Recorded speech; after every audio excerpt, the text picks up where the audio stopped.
Okay, good evening, everyone. I'd like to call this meeting to order. Today is Monday, May 11th. I am Krista McNamara, your Darien Town Clerk. With 59 members present, with attendance reported, out of a possible 100-person body, we can call the meeting to order. Before I hand the podium over to your moderator, Seth Morton, please join me in welcoming the newest new members of the RTM, voted in tonight by their respective colleagues in District 5. So if you wouldn't mind standing when I announce your names, Sloan Savarin and Charlie Walker.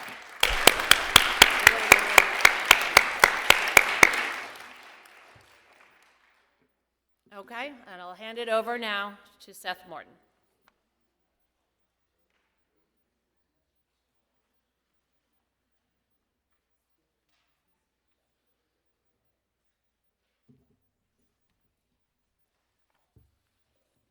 Welcome everybody on this beautiful spring evening. Always love it this time of year because when we come it's light out. Usually it's dark windows. The other thing I would pass on to you is if we handle this right, it'll still be light out when we leave. So without objection, I'll accept the agenda. Any objection? Next is approval of the minutes of April 20. Can I have a motion, please, to approve the minutes? I got a pair. A second, please.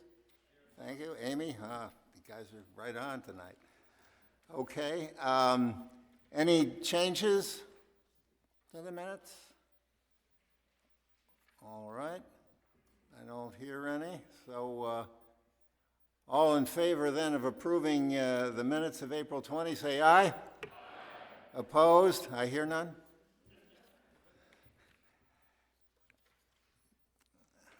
And abstentions.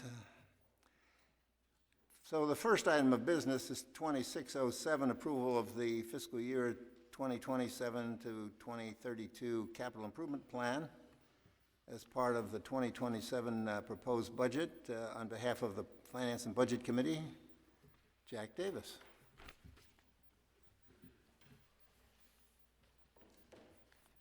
Well, I hope I don't kill the over-under for the evening. But there's an intro first. Good evening and welcome to the RTM Budget Night. I'm Jack Davis, the chair of the RTM Finance and Budget Committee, and I will be your host for most of this evening. Before we begin, I'd like the members of the RTM Finance and Budget Committee to stand.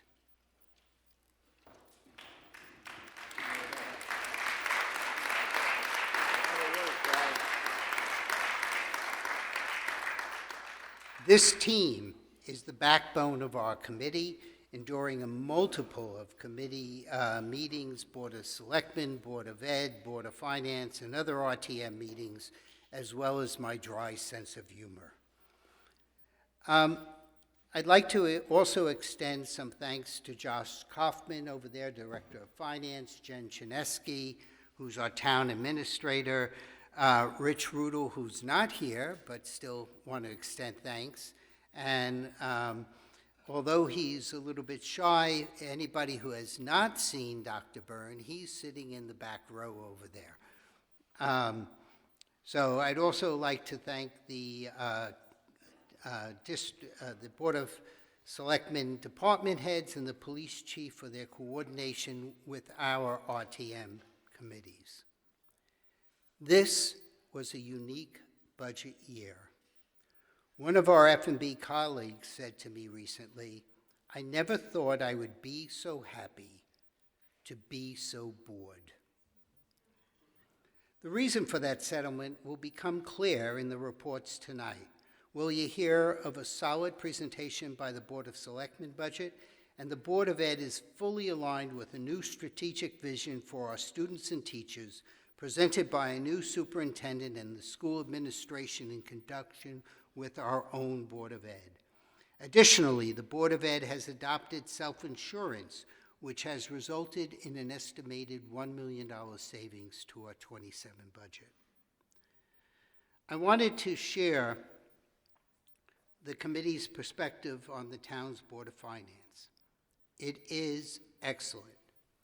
Now, my own opinion is based upon significant experience and shared history with the Board of Finance and the Finance and Budget Committee, as the other members have his own. I do have to admit that on the Board of Finance, my own personal opinion is slightly biased. I previously served with F&B Education Vice Chair during Jim Palin's tenure as F&B Chair. 4 of the current Board of Finance members are former F&B members, includes 2 former Vice Chairs, as well as Melinda and Jenny, who F&B lost to the Board of Finance this last September. Furthermore, we hold the other members, Dan and Paul, on the board in very high regard.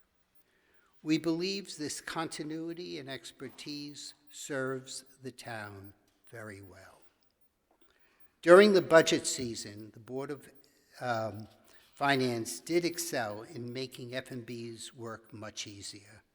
They had robust discussions on in-depth Board of Selectmen department reviews, pension budget impact, level debt versus level principal, the most recent bond ban issues in April, the town debt as a whole, with significant discussions on rate agency requirements.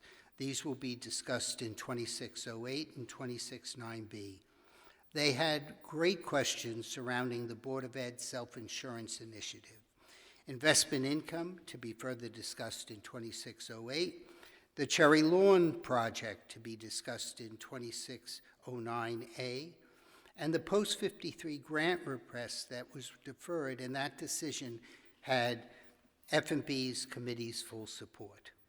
They also had good discussion on the transfer of funds to the Reserve Fund for Capital Non-Recurring Expenditures, which is 2608, their request of ADA compliance strategy, and also, which may have gone a little bit unnoticed, the Board of Finance rescinded approximately $2 million of Great Island debt, with all new Great Island expenditures requiring Board of Selectmen, Board of Finance, and now the RTM approval. So by doing that, instead of bonding $49 million, we bonded $47, and I'm very thankful for what they did. That being said, there are some areas worthy of discussion where the F&B committee might have a different perspective than the Board of Finance. These specific points will be discussed in further detail within the upcoming F&B reports. Overall, to be where we are tonight, it was a collaborative effort between the Town Board of Ed leadership, the Board of Selectmen department heads, the 3 main bodies of the Board of Selectmen, Board of Ed, and Board of Finance, and our own RTM committees. So let me set what our goals are for tonight. Pass a budget and set a mill rate for the fiscal year July 1st, 2026 through June 30th, 2027. Cover some insight into how decisions are made, as well as what lies ahead in fiscal year 27. And returning to my opening colleague's comment, please be happy to be a little bit bored tonight. I mean, this is the budget, and the reports have quite a lot of numbers in them. Thank you, and now on to our first resolution. Nothing on the slide yet. Again, I'm still Jack Davis, the RTM Finance and Budget Chair, and I move 2607, approval of the 2027 through 2032 Capital Improvement Plan as presented in the 2027 proposed budget. Do I have a second? I see Louisa. I'm going to read the resolution.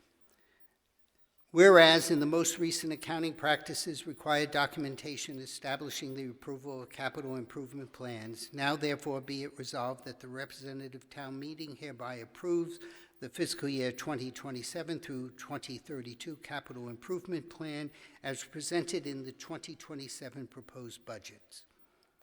The town receives money from the state for a grant called LoCIP, the Local Capital Improvement Program. The LoCIP program provides that projects funded with LoCIP grant be included in the most recent approved 6-year capital improvement plan. By the way, this wasn't a big reach for the town because we always had 5-year plans. So what we did is have to slap on another year. The CT Local Capital Program distributes formula-based funds to municipalities for eligible local capital improvement projects such as roads, bridges, or public building construction activities pursuant to Connecticut General Statute 7-535 through 7-538. I wanted to provide some additional clarification on this resolution.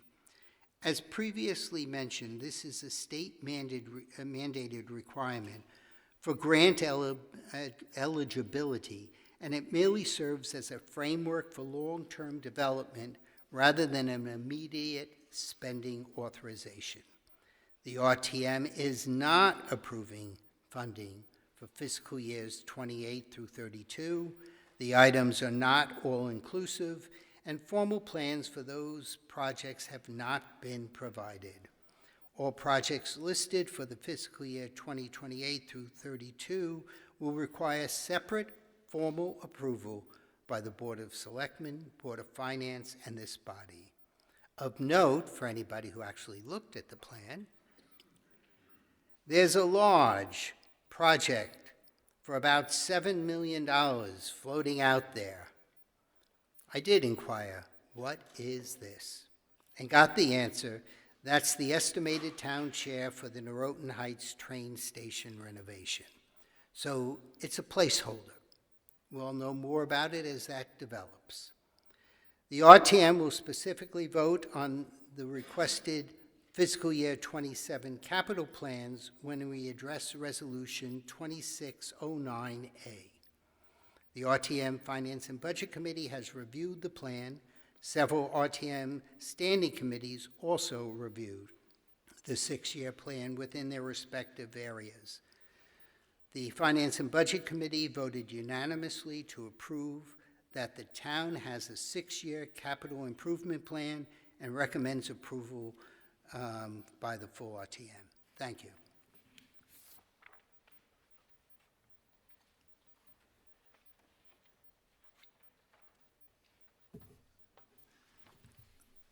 Okay. I understand another committee, Public Works, would like to report out on this. Patrick Kane.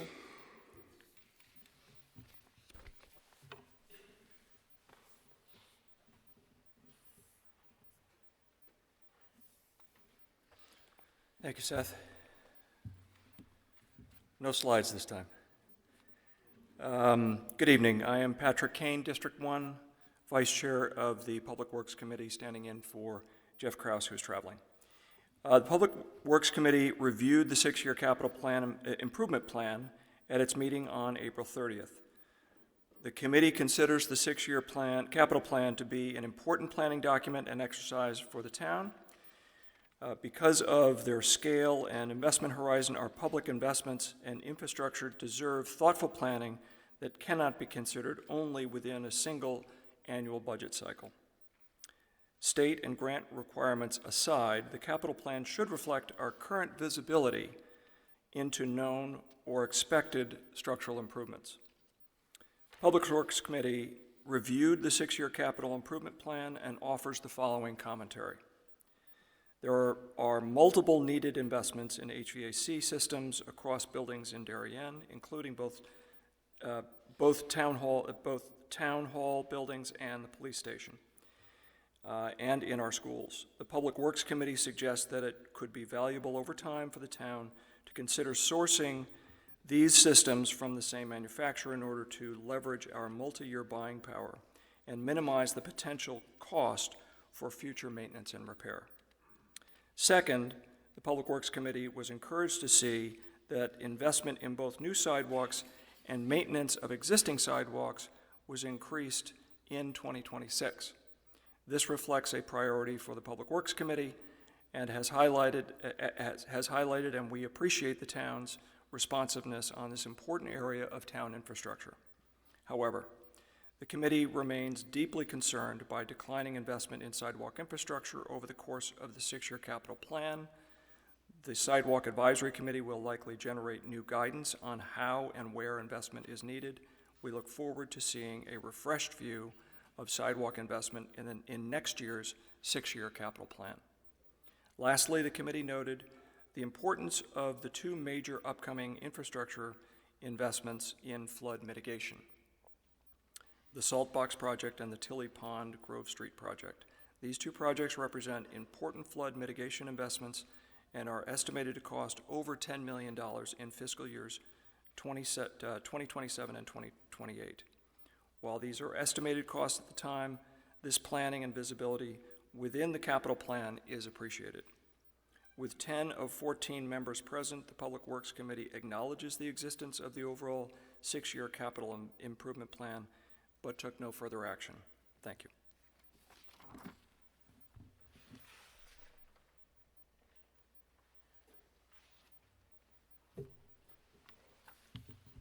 Thank you, Patrick.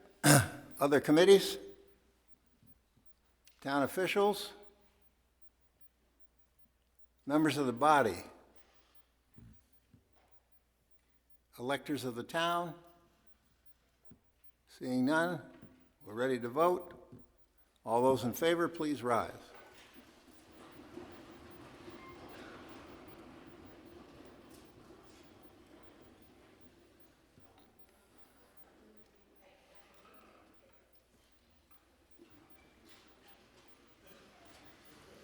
Opposed, please?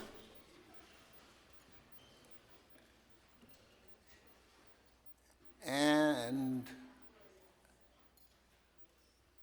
okay, and abstentions.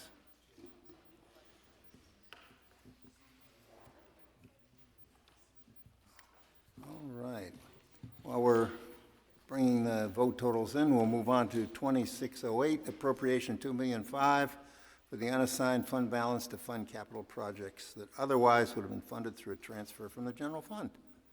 Speaking on behalf of the Finance and Budget Committee, Jack Davis.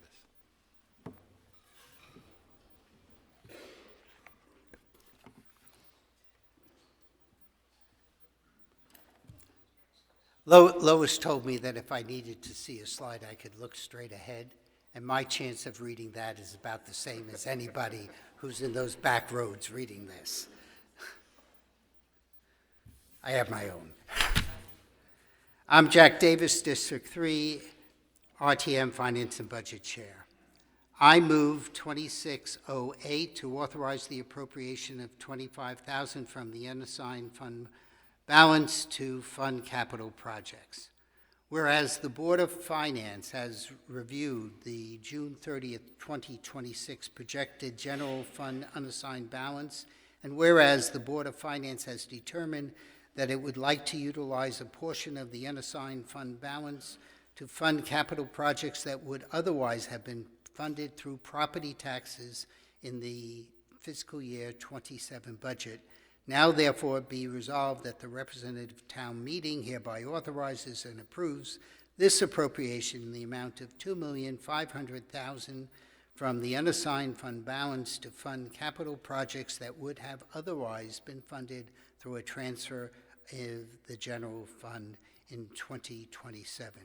Do I have a second? I see Doug.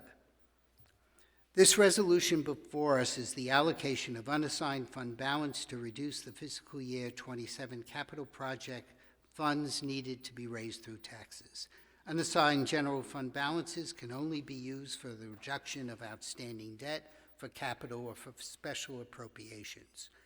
Unassigned fund balance cannot, and let me repeat that, cannot be used to offset operating budgets. Upon approval, the RTM is authorizing the transfer from the town's general fund to the reserve fund for capital and non-recurring expenditures to be made prior to the end of the year. This addresses the 10-day waiting period after the RTM votes and has the funds available in that fund as of July 1st, 2026.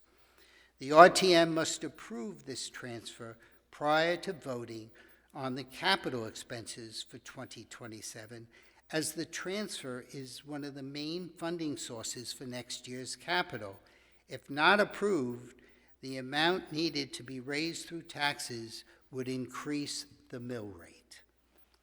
The Board of Finance reviews projected ending fund balances as well as ratings agencies' metrics. First, let's review the 26 fund balance activities regarding what we might have for surpluses. The audited general fund balance as of July 1st, 2025 was $34,741,239. During the fiscal year, there were 2 general fund appropriations, 2518 for the purchase of furnishings at Great Islands. While we did that in 25, that fiscal year, the Board of Finance didn't do their approval until after July 1st. So that's why it appeared in this year's transfer. And the other was 2601, was an appropriation funding updating the topography of Great Island as it related to the Great Island Access Project. Those 2 appropriations totaled $112,000. The Board of Finance reviewed projected year-end balances and estimated surpluses from projected revenues, town expense surplus, and projected Board of Ed expenses. Please go to slide 2. This next slide shows that what created the favorable expenses and variances for both revenue and expenses, highlighting the larger components of the project. You'll see on the expense side, there was about $775,000. I'm rounding numbers, I'm not reading the hundreds. On salaries, there's Board of Selectmen and Board of Finance contingencies, which represents unspent amounts for $268,000. Legal expenses based upon pending actions actually saw a deficit of $216. Roadways, if you remember, we had a couple of snowstorms. So Public Works was down about $154,000, and other miscellaneous accounted for another $92,000. On the revenue side, tax collections were up about $585,000, tipping fees $155,000. Investment income was down $555,000 for what was projected, and I'm going to go on a little discussion on that after covering this. There was increased revenues in town clerk, telecom, taxes. Prior tax years' collections were down a bit. Building permits were up, and part of that was that we were expecting to get some revenue in fiscal year 25. It lapped into 26. Road aid was up 117, which was an increase in the state grant. There were fund transfers of the 112 that we just covered, and there's other miscellaneous. So I know everybody got a letter regarding investment income, so I want to give a little brief perspective from ours. There are 2 schools of thought on determining the investment income to be included in a town budget.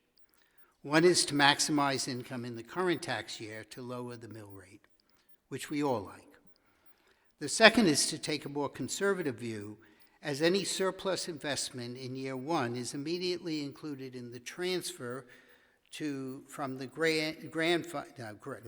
general fund to offset capital in the very next year.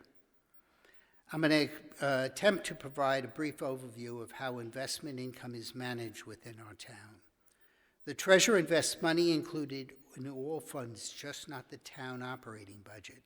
These investable funds include taxes, the sewer fund assessments, the sewer commission's fund balance, parking funds, capital funds, the reserve fund for capital non-recurring, and it will include the Board of Ed funds for self-insurance reserves when they establish that, and other various funds throughout town. Interest is allocated to these specific funds each month by the Finance Department. There are several nuances to these investments.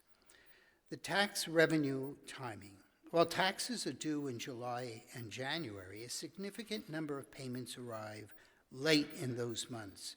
Consequently, the town, which does Treasury bill ladder, which is 1 month, 2 months, 3 months out, for July isn't done until August. This is managed based also on the cash needs of the Board of Ed and the Board of Selectmen operating budget. For example, the Board of Ed has higher expenditures in July and August to prepare technology, supplies, and materials is in-house for the new school year. Not good getting them in December. And the town pension plan payments are made in July-August time frame. The general fund usage, well, have you ever seen those credit cards ads that say, get this card and for 18 months we won't charge you interest? Well, that's what our general fund is sometimes used as. Most recent examples includes the purchase of the Clunes lot for $5 million, which used general funds until it was bonded in April with an estimated loss of $75,000 of investment income because the funds weren't there. Similarly, Pear Tree Point project, which began in October and November, was using general fund monies until it was replenished in April. The band financing for Gorham Pond Dam, which is about $3 million, wasn't replenished until April as well with a bond anticipation note. That project has been around for a while. That was out of the general fund, non-investable amounts. In addition to state regulatory limitations on investment, it's important to note that the town cannot earn more interest on our tax-free bonds than the coupon rate paid by bondholders, with the exception of construction projects like HHR. For the current fiscal year, the Board of Finance increased the treasurer's calculation, which was discussed by $500,000.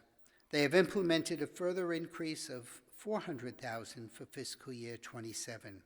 While this is totally within their right to maximize the potential investment income to reduce the current year's mill rate, there is a significant rate for doing this.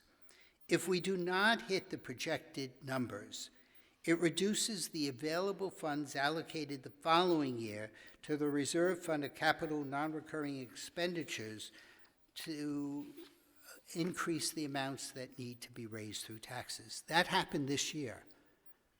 They increased it by 500. Our treasurer is not making that extra 500. The Board of Finance Committee agrees that investment income should be reviewed. However, the committee believes that shortages ultimately cost taxpayers, where overages are immediately returned to the taxpayers the following year. And this is just the difference of perspective of how you want to take it.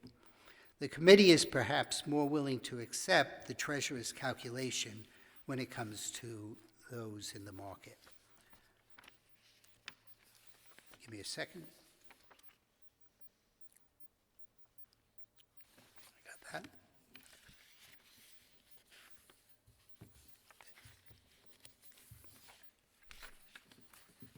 Okay, back to the first slide. I can't find my notes, but it doesn't matter. I know what I'm going to say. The other thing that's considered by the Board of Finance is there are certain requirements by the rating agencies.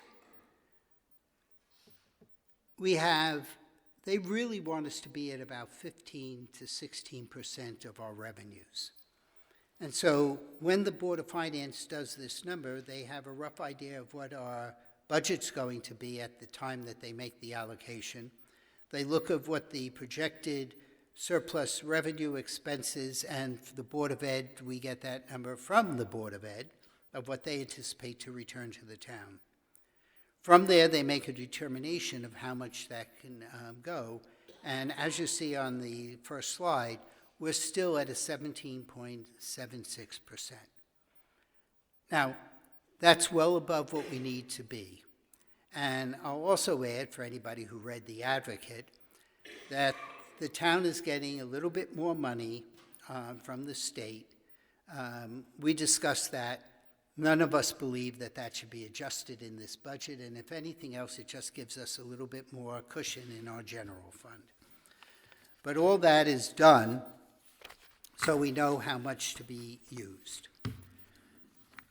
The Finance and Budget Committee voted unanimously to approve the $2.5 million transfer from the general fund to the reserve fund for capital non-recurring expenditures to reduce the amount that needs to be raised by taxes, and recommends the same to the full RTM. Thank you.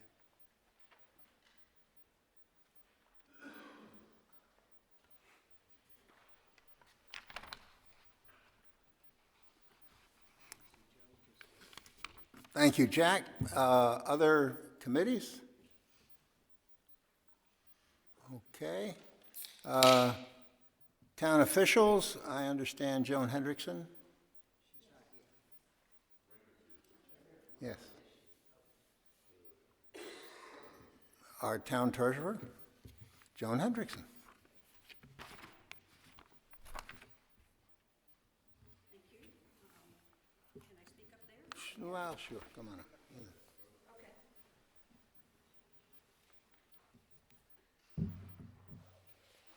I think all of you should have gotten a memo from me, so you know what I'm going to talk about. But before I start, I'm Joan Hendrickson. I've been your town treasurer for 20 years. I think this is the first time I've actually spoken in front of the RTM. But I did serve before town treasurer 12 years on the RTM. So if you don't have a memo or you lost it, I have extra copies. I can leave them up here if you want. Lois, put them in front of you. Okay, so the biggest question I've gotten, there were a few questions that came up after I sent this memo, which is, why am I here? Why am I speaking to you tonight? So, as treasurer, I'm a fiduciary for the town. I am legally and ethically bound to act in the town's best interests. I submitted a revenue budget or interest income budget of $2.4 million for fiscal year 2027. The Board of Finance increased this budget by $400,000 without providing any analysis. Why is this an issue? They can do it. The increase from the Board of Finance has no analytical support, and it will be unlikely to achieve. This happened last year when they added $500,000 to the budget without any analytical support. Now, does this have anything to do with my performance? And no. Excuse me? Oh. No, in comparing investment income for Darien to 10 surrounding towns and cities, Darien has exceeded every town per capita except Greenwich. This is easily explained in that Greenwich has $86 million in fund balance. I have data sheets, which I will also leave up here if anybody wants to see the exact numbers. The district chairs can give them to you, but it shows it. The last complete year that I've been able to pick up online was from 2024. And again, we're number 2 behind Greenwich, but I don't have $86 million in fund balance to invest. So I've asked, another question that was asked of me, does this have anything to do with the discussion of elected versus appointed town officials? No, it does not. So what's the difference between my figures and the Board of Finance? The treasurer works closely with the town finance department to plan the cash needs of the town, such as payroll and accounts payable. There are some significant events that need to be considered.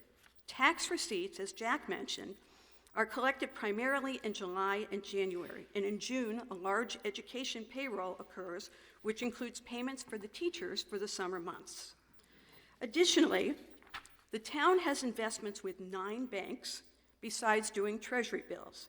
I analyze and project rates for each bank.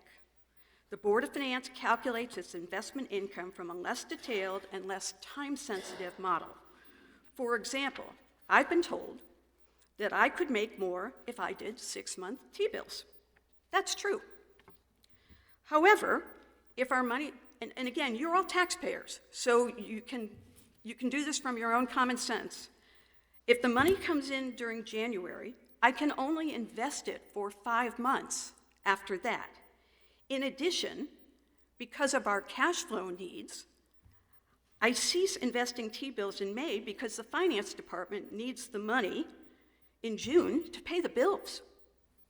The Board of Finance, again, very smart people, very financially savvy people, but they don't understand how the operational needs of the town work because they don't do them. Okay, so, for example, we start out in February with 60 million in T-bills. My last 5 million comes due this week. I have to give that all money. Josh wants my money, so it's just that simple. So what would I like the RTM to do? First, I just want you to be aware of this budget process. Next, please realize there's a high probability that there will be a revenue shortfall in 2027. There will be, again, in 2026, we will most likely make the money that I said we were going to make. We'll be close. But I'm not going to make the extra $500,000 that they put in because I don't have any analytic support for that when I did the numbers, it doesn't make sense. So what would I like? I'd like you to cut the $400,000 from the budget, but I don't know if that's possible. In this, I defer to you, your committees, and your legal counsel, because I don't know if you can do that or not. But I'm letting you know ahead of time, because of my fiduciary responsibility, what's possible and what isn't. And I hope I don't have to come back and ever talk to you again about this. But thank you very much.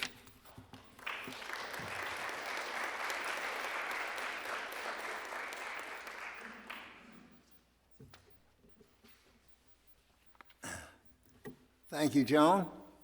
Other town officials? Members of the body? Thoughts? Yes.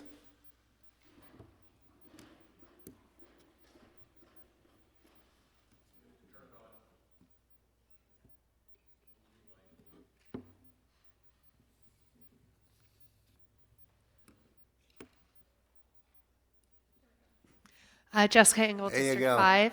I have a question. It was noted that that investment income difference was not backed by any evidence or explanation.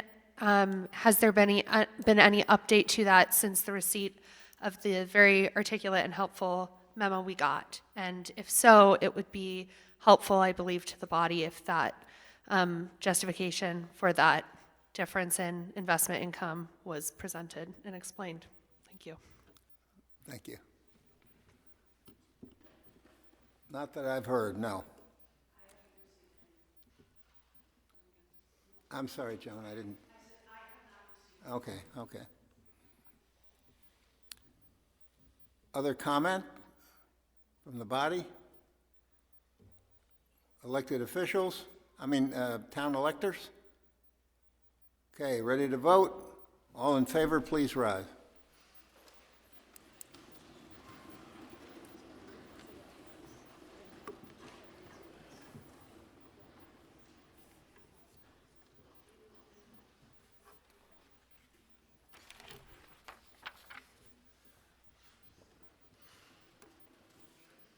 Item 2607, the capital improvement, passed 79 in favor, 1 abstention. No votes, please.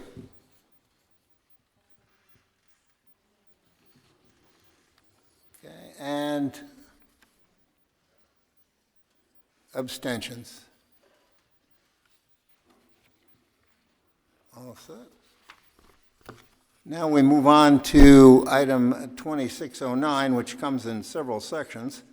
We'll start with 2609A, the appropriation of the reserve fund. Speaking on behalf of Finance and Budget, Jack Davis.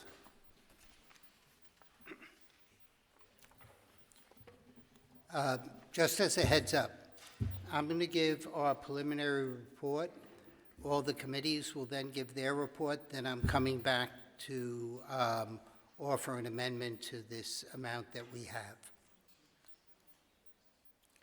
I'm Jack Davis, District 3, RTM Finance and Budget Chair, and I move Resolution 2609A resolved that an appropriation of $6,363,488 is hereby made from the Reserve Fund for capital and non-recurring expenditures for the purpose of meeting expenses of the town of Darien as shown on this the budget this day approved. Do I have a second? Thank you. Jim.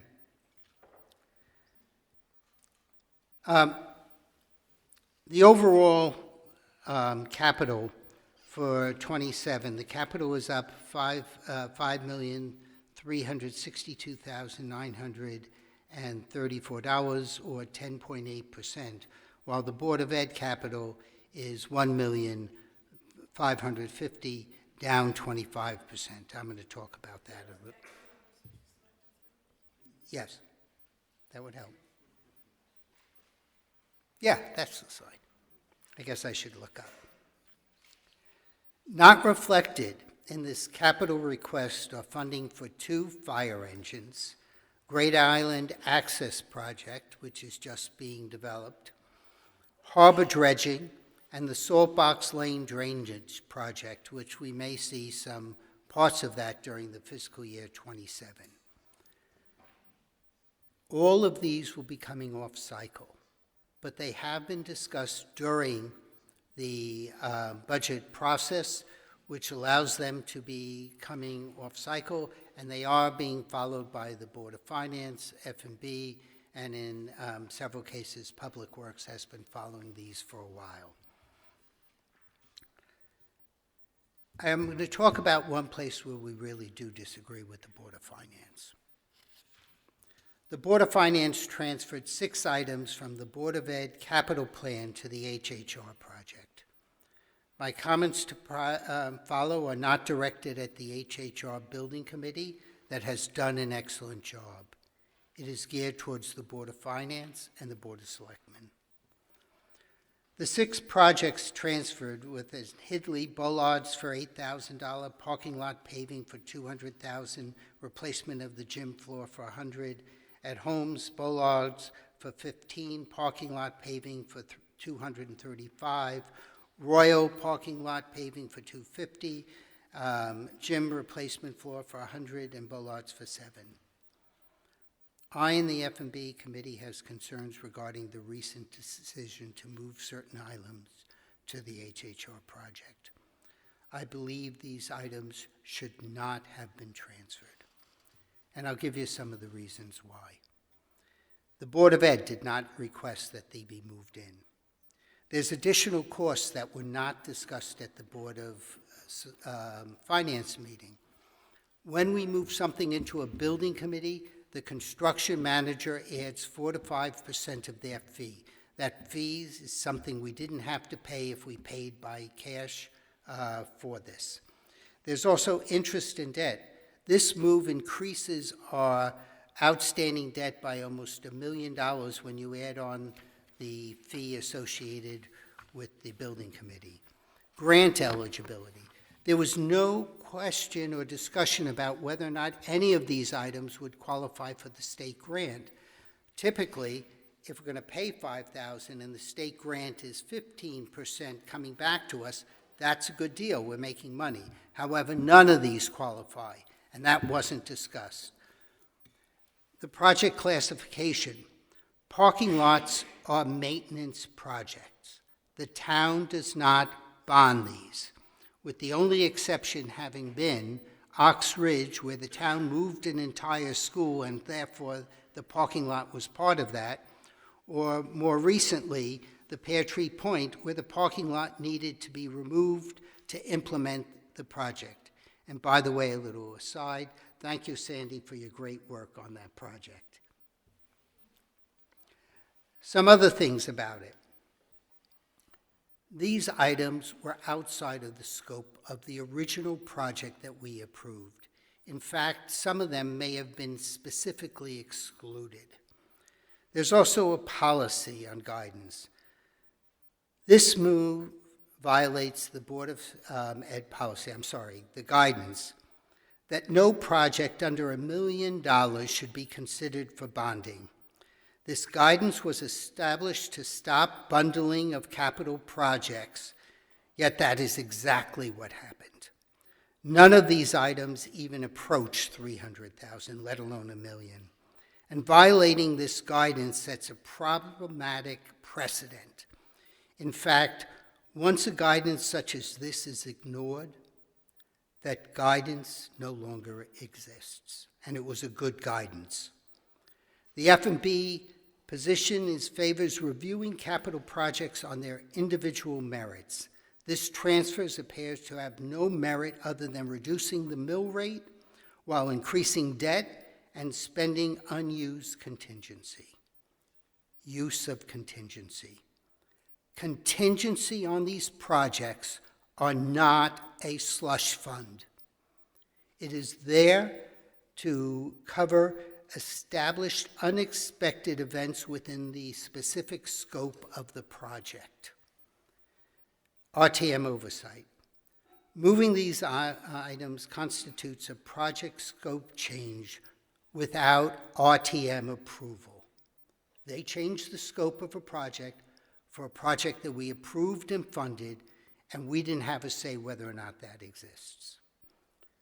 So based upon the above, and in consideration of what's going forward with what needs to change in town, here's some suggestions.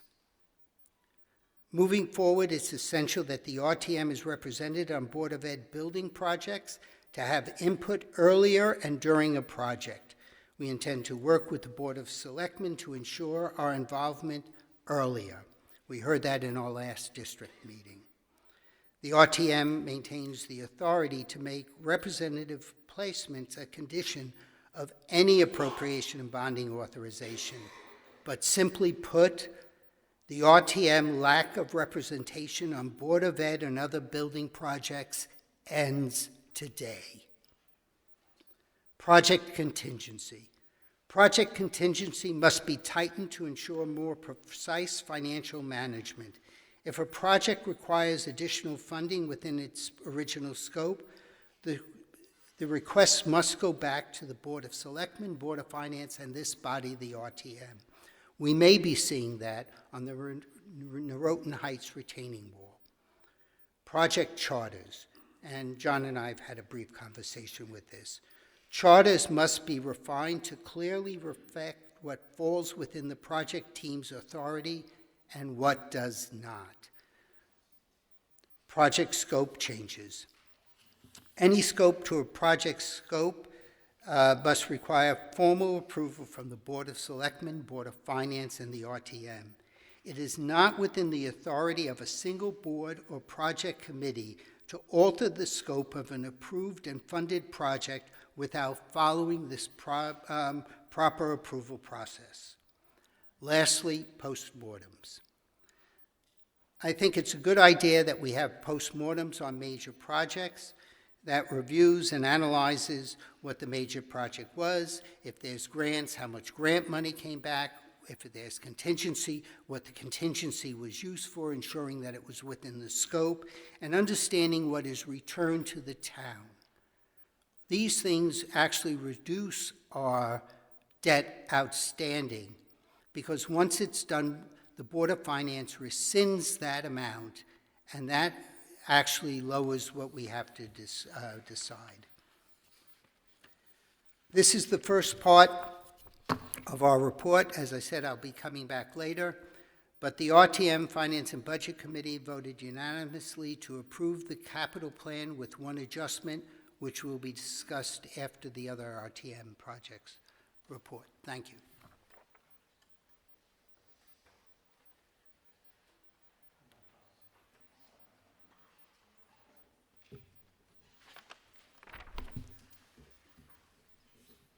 Now we'll hear from the secondary committees. On behalf of Park and Recreation, Adele Coniff, Chair.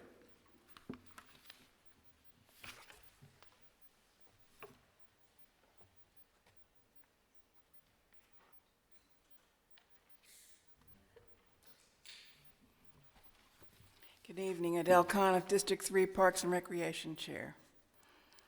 The Parks and Recreation Committee has carefully followed the Parks and Recreation Fiscal Year 27 Capital Improvement Budget Review process. This capital improvement request totals $278,000, including $115,000 for projects with ADA components. This is for the Parks and Recreation portion of the Reserve Fund for Capital and Non-Recurring Expenditures. Cherry Lawn, $40,000 is requested to resurface the pickleball courts. The courts are cracked, and even with repairs, they continue to crack. This process will utilize a fiberglass mesh repair system. This resurfacing is significantly less expensive than rebuilding the courts and should improve play and extend the life of the courts. $75,000 is requested for a circulation and accessible routes plan to be developed by a consultant. We are all aware of the parking issues at Cherry Lawn Park. The parking lots are cramped, and there are not enough spaces, nor is the pedestrian flow from the lots to the fields, tennis and pickleball courts, community gardens, basketball court, soccer and baseball fields, gazebo, pond, and playgrounds adequate. There are no sidewalks within the park. We need a holistic plan that meets the needs of the park while addressing the ADA compliance issues.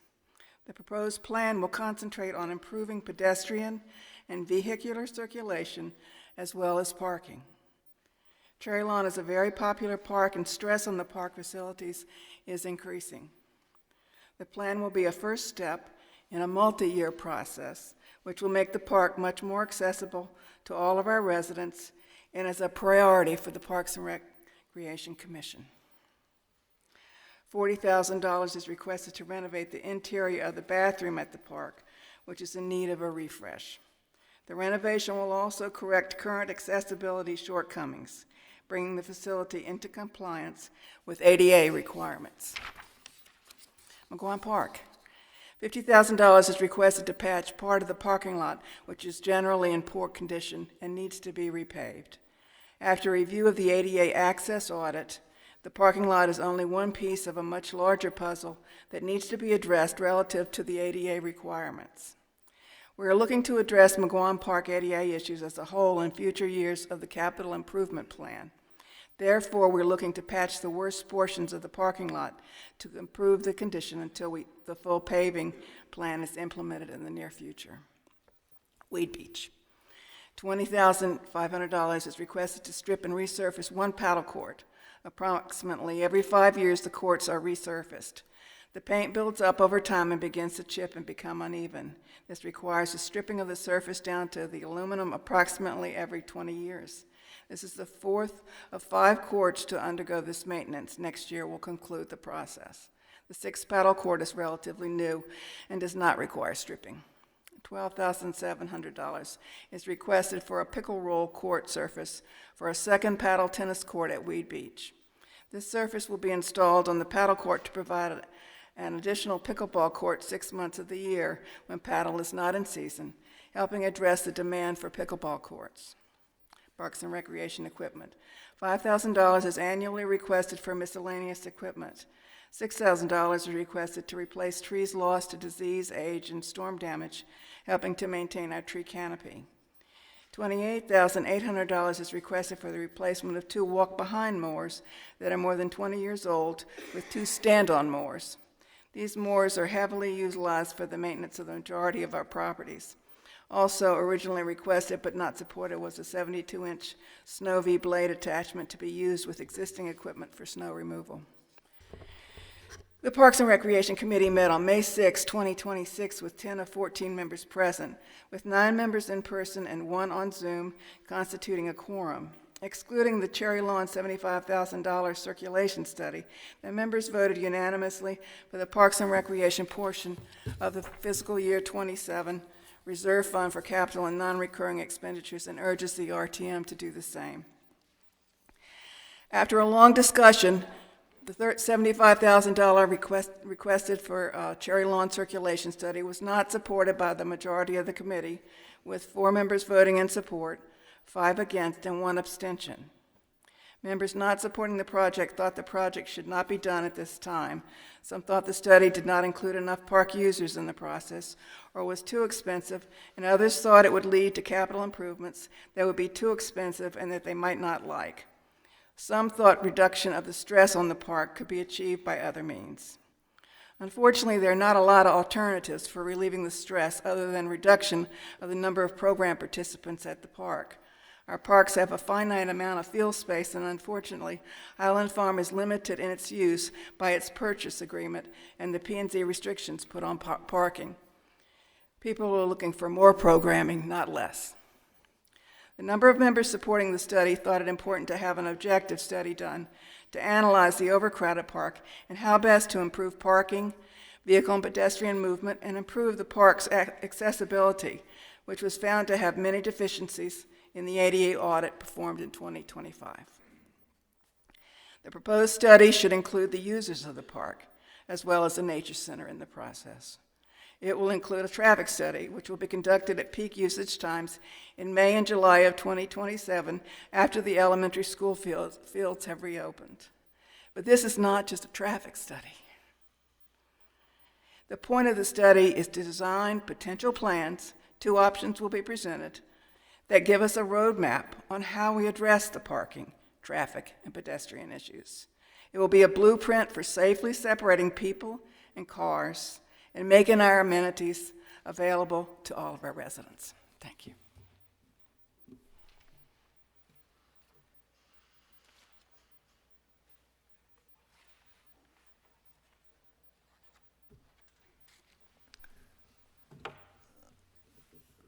Thank you, Adele. Speaking on behalf of the Education Committee, Liza Lucas.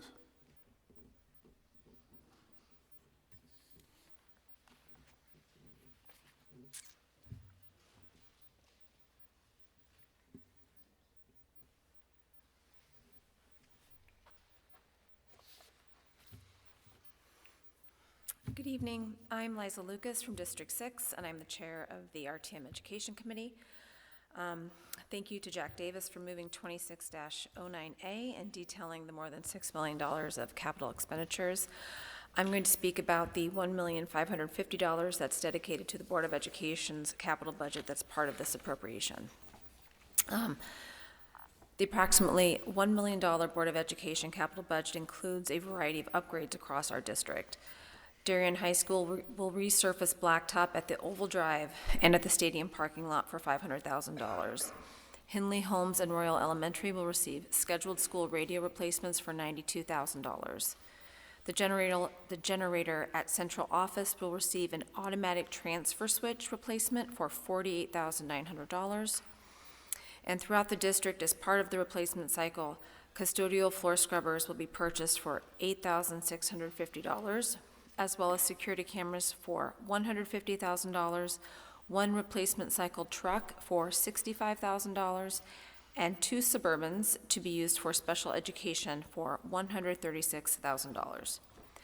Our committee discussed the Board of Education capital budget after the facilities tour on December 2nd, 2025, after the capital budget presentation at the Board of Education meeting on January 27th, 2026, and throughout the budget season.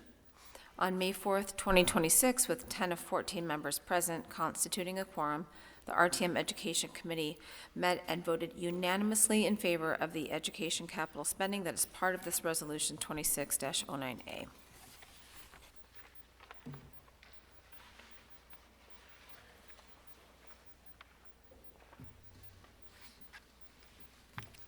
Thank you, Eliza.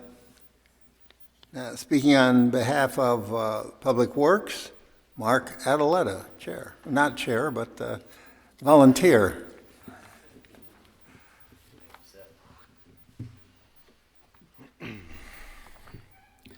Good evening, Mark Adaletta with the Public Works Public Works Subcommittee to the RTM. At a regular session of the Public Works Committee held April 30th with 10 of 14 members present. The Public Works Committee considered and voted unanimously to approve the 26-27 Public Works portion of the capital budget. Items worth noting, and these are in no particular order, you'll find they don't exactly track the capital budget as was presented. Item number 1, the townwide paving is relatively flat to last year at $1.432 million. This is for the planned systematic rehabilitation of the existing roads throughout Darien, which are on a 20-year refurbishment cycle. Sidewalks. The budget this year in aggregate is $1 million versus a historic average of about $500,000. $250,000 of this is for the design, for new sidewalks in areas that are heavily traveled or areas that are missing sidewalks.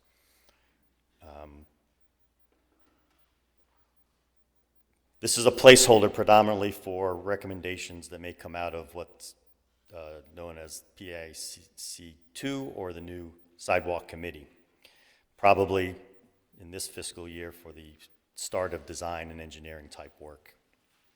The other $750,000 is for the planned systematic rehabilitation of the existing sidewalk stock. DPW will be using the sidewalk evaluation list and handicap ramp inspection list updated approximately 2 years ago to target specific areas. Based on conversations in a couple of the budget meetings, it's expected that the existing backlog of these projects can be worked down to maybe $90,000 balance by the end of the current year. I do want to note that the Sidewalk Advisory Committee has been launched to review the existing and new sidewalks. It is made up of a combination of volunteers, professional consultant, the Director of Public Works adjunct, and then the first selectman as ex officio. The Traffic Authority will be consulted in the process, and the Board of Selectmen in one of its discussions noted that walkability in town is a major initiative of this committee. This committee will come up with the priorities in the future, and Public Works has a list to fill in the interim, as cited just a moment ago. And also note that ADA is being taken into account as part of the upcoming projects this committee is looking at. Next item on the capital budget, Harbor Channel dredging, $2 million.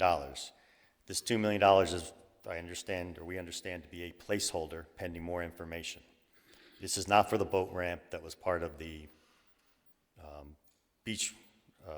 Pear Tree Point Beach project. This is for the actual channel dredging itself. The estimate is described as a reasonable estimate and is based on some testing and a report that came back as, quote, green, which means that the samples came back as clean and therefore then can be dumped into Long Island Sound, which saves time and money and effort on that remediation. Next item, bridge at Camp Avenue will be funded at $120,000 for design, repair of a scour. Installation of scour protection for this bridge and abutments is an important repair. If not addressed in the next few years, it's understood that the risk of a failure of the footings is possible.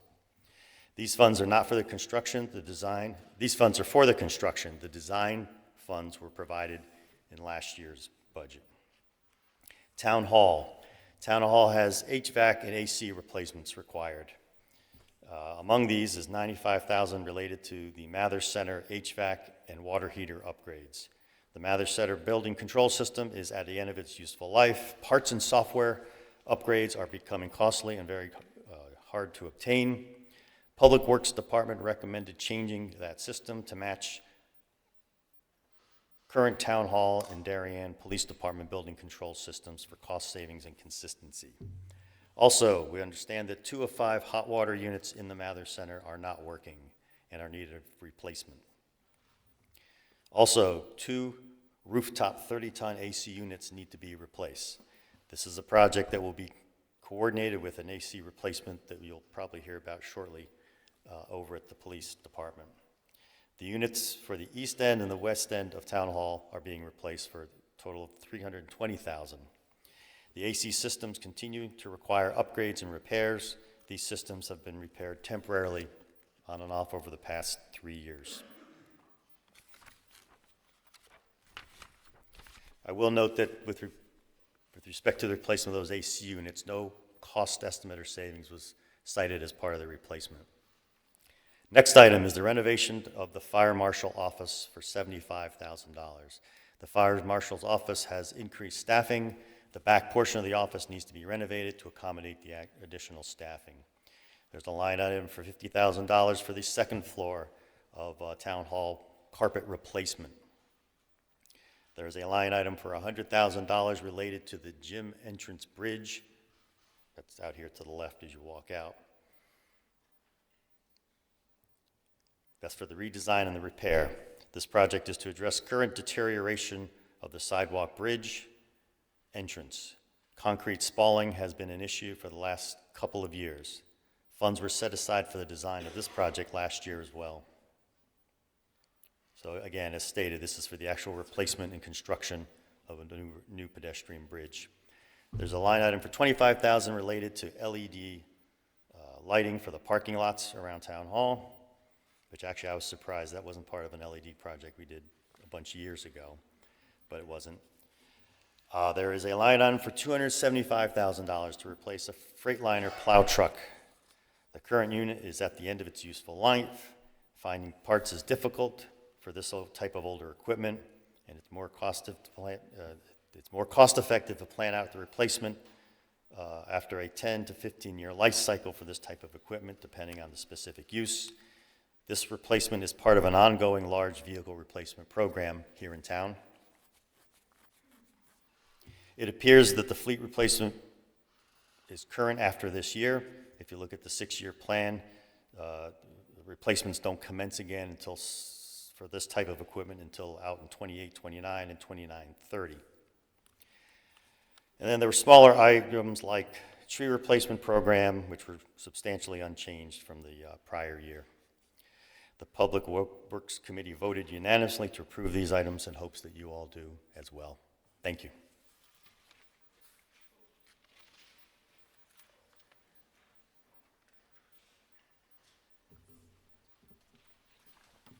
Nice going, Mark. Short notice there. Next, speaking on behalf of Public Health and Safety, Violet Aldea.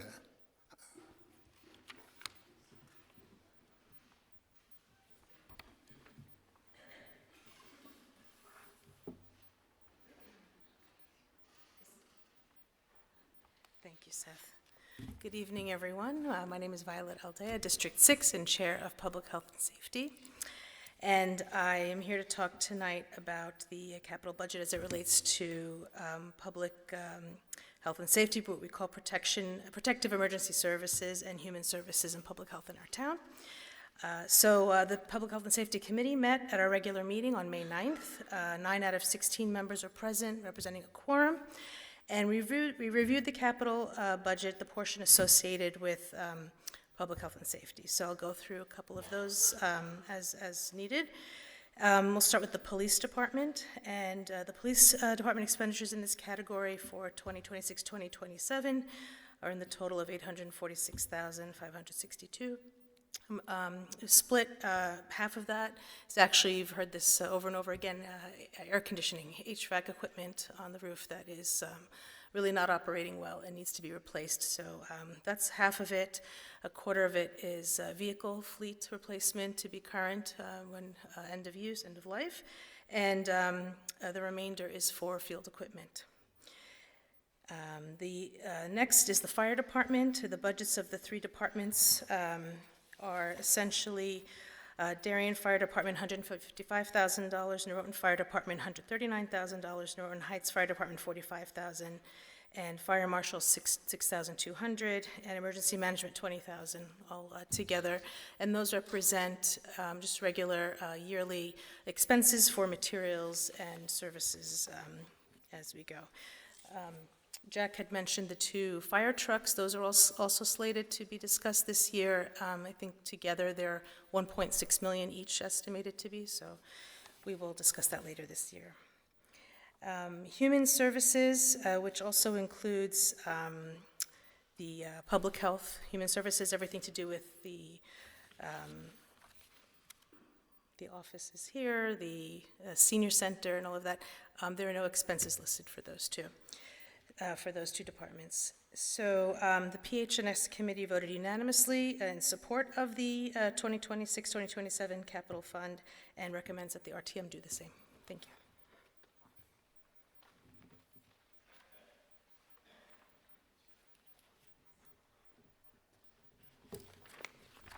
Any other committees? No, I know, Jack, I'm just making sure. But I recognize the chair of Finance and Budget. I was supposed to say earlier, PZ&H did not have a report because it's the same small amount that they've had for every year on software, so we gave Amy a break. Part 2. I'm Jack Davis, District 3, Finance and Budget Chair. I am making a motion to cut the Cherry Lawn project for $75,000 from the capital projects. Do I have a second? I have Pierre. At the Board of Finance meeting, they had a robust discussion surrounding this project. During the meeting, concerns were raised by Board of Finance members. A motion to cut the project failed to carry. It had 3 votes to cut, 3 votes not to cut, and 1 abstention. The Board of Finance is divided on this issue. There are several reasons to defer this project. School reentry. We had 3 schools that have been offline for 2 to 3 years that are just now returning to service. Currently, there are no assurances that programs will be returned to these facilities. Great Island Access is not going to be available for another 15 months. The committee believes that a visitor management study should be conducted once these open space facilities are accessible. The committee acknowledges that there's current traffic and safety issues at Cherry Lawn, but that's the tactic. However, there's uncertainty as to whether this heavy usage is a result of over-programming by the town park and rec and sports organization, or it is an independent issue.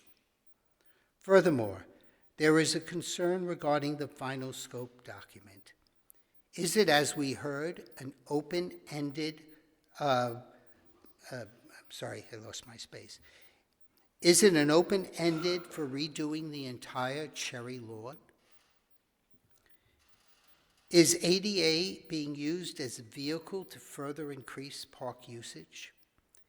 Is there yet another project that when finally presented to the Board of Finance and RTM, it gets rejected because the goals of the commission do not align with the government bodies and our constituents? There is an ongoing need for an open space strategy. Myself and others have been requesting this strategy for more than 4 years, yet development has not moved forward. We would like to emphasize that this is a manageable task to complete.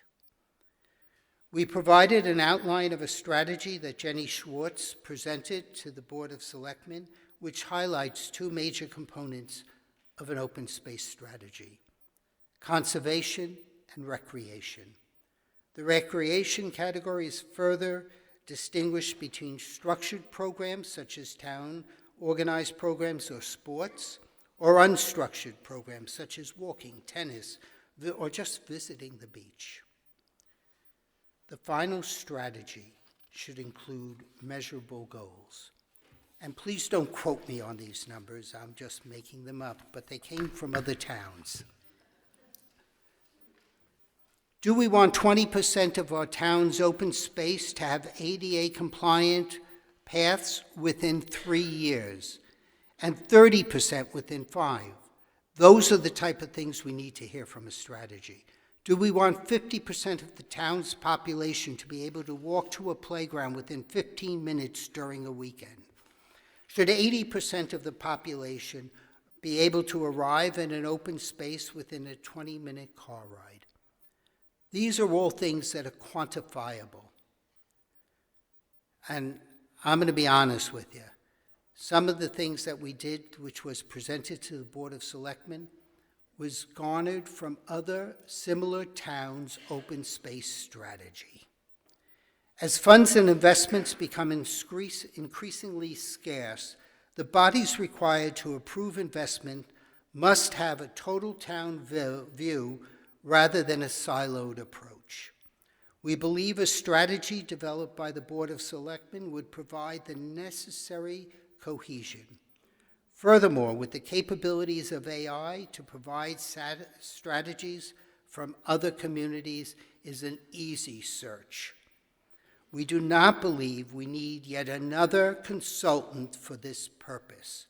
There's enough talent within town employees, within elected officials and volunteers to complete this task.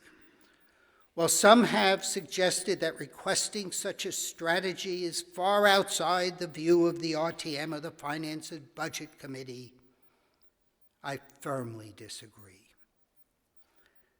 I would argue that it is firmly within our responsibilities, or we are tasked with approving these future investments. And if we don't know where it fits into the total view, how can we approve them?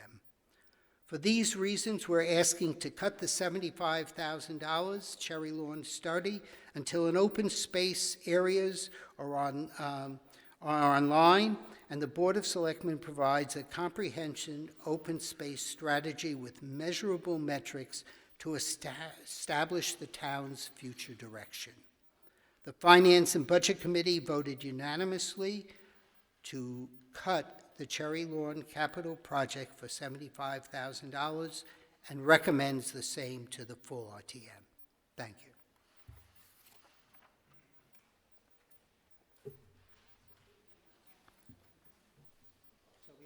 There's a motion to amend the appropriation in the reserve fund to reduce the reserve fund by $75,000. Debate. Yeah, Violet, or no?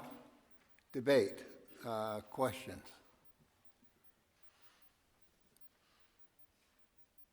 I hear none. You ready to vote? All in favor of the amendment, please rise.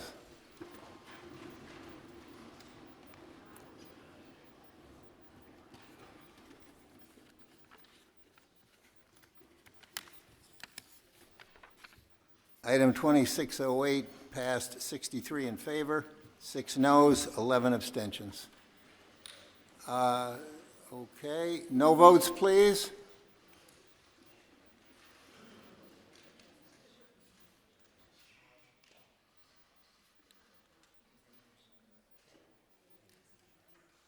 And abstentions.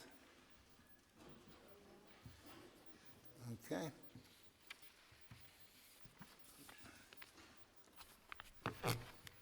Well, we're got to wait here to get the result on that.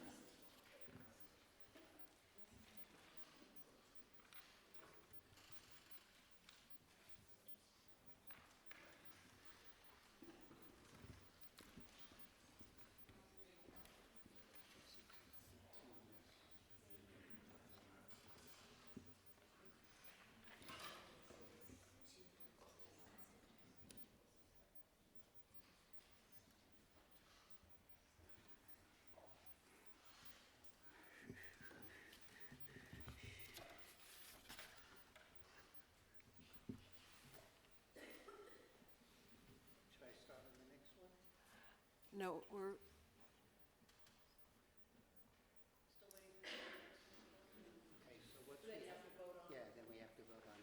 That's right. I got to get the amendment first. Districts 3 and Districts 5, if you could Please. report your vote on the amendment so we can move forward on a vote on the number.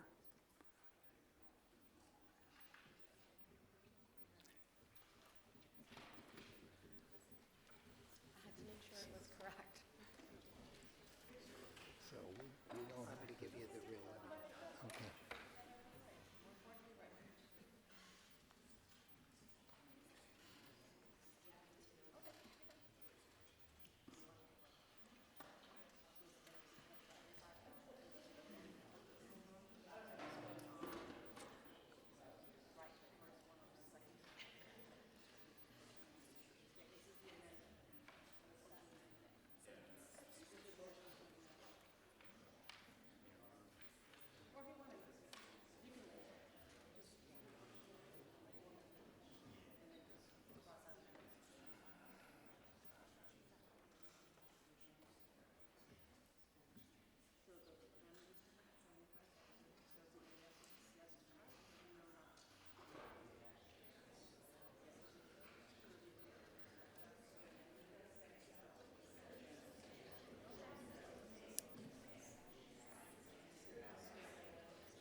I can now move, I can move it because I have the number here. I just need my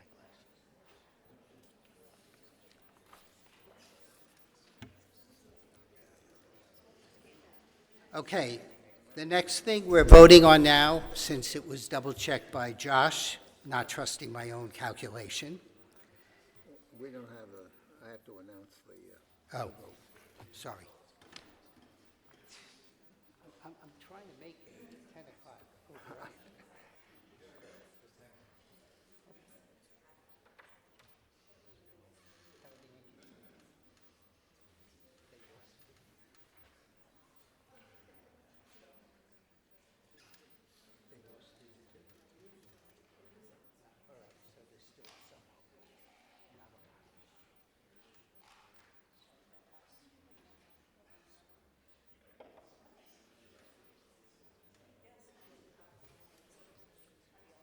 you'll notice we have only the most modern computing equipment.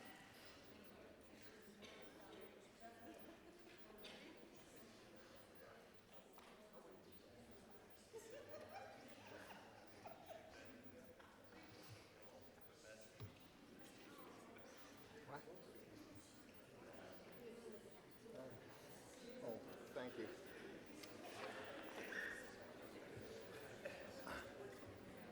Okay, the amendment passes 63 in favor, 10 noes, 8 abstentions, and Jack has the new number.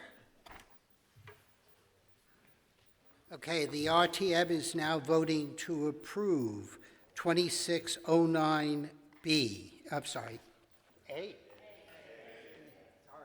A is amended. Long report. I'm trying to move this along. Aren't we all? And the new number is resolved that an appropriation of $6,288,488 is hereby made from the Reserve Fund for Capital Non-Recurring Expenditures for the purpose of meeting expenses of the town of Darien as shown by the budget this day approved.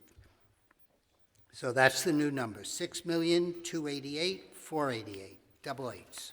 Thank you, Jack. Okay.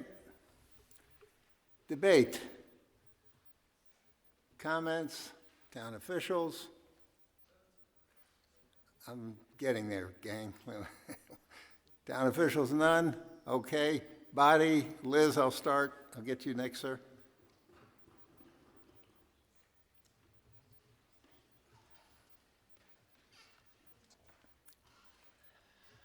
Liz Bacon, District 2. Give me a little more volume in the... Liz there. Bacon, Yeah. District 2. All right. I just have a comment. And I was struck by something Jack said about the HHR transfer and the lack of response or explanation about that. And Would you step just a little closer?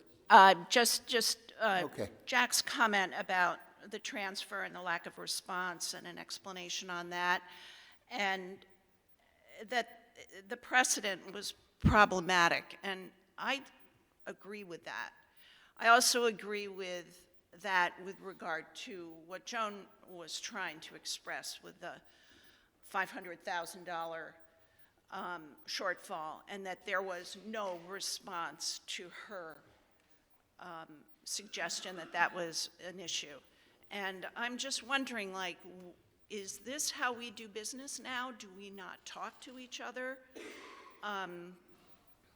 Is this a new way of doing things, or can we do better than that? Thank you, Liz. Yes. Sir?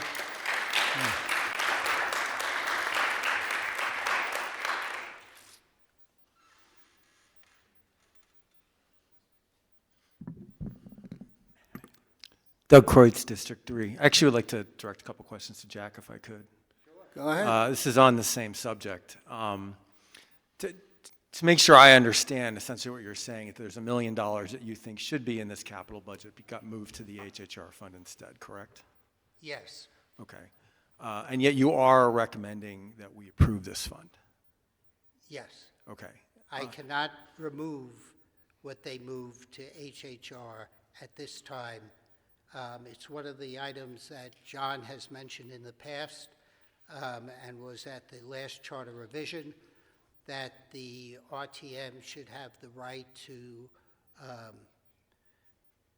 supersede a decision by the Board of Finance with a 2/3 vote. If requested, what they did is requested by the Board of Ed, Board of Selectmen, we would include the RTM as well. But please understand, that's a double-edged sword, because no different than we could say, I don't like the 915, if John doesn't like the fact that the Weed Beach project was killed at the Board of Finance, the Board of Selectmen can request the RTM to also address that. So it goes both ways on that, but we do not have that authority at this time. But you do think that this is something that's important to be reviewed in the Charter Commission, the charter review process? It's one of the things that had I actually been able to go to any of our district meetings, you would have heard, yes. Okay, thank you.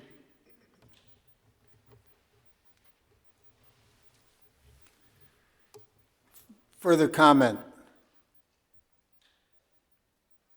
See none? Okay, ready to vote. We're now voting on the full item as amended. All in favor, please rise.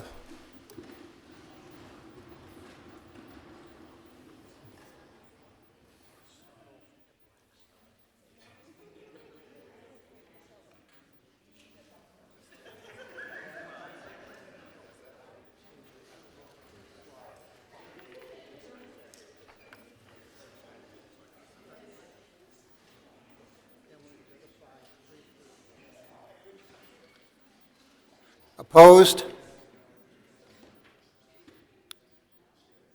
And abstentions? Okay. While they're taking the count on that, we'll move on to item 2609B. Speaking on behalf of Finance and Budget, Jack Davis.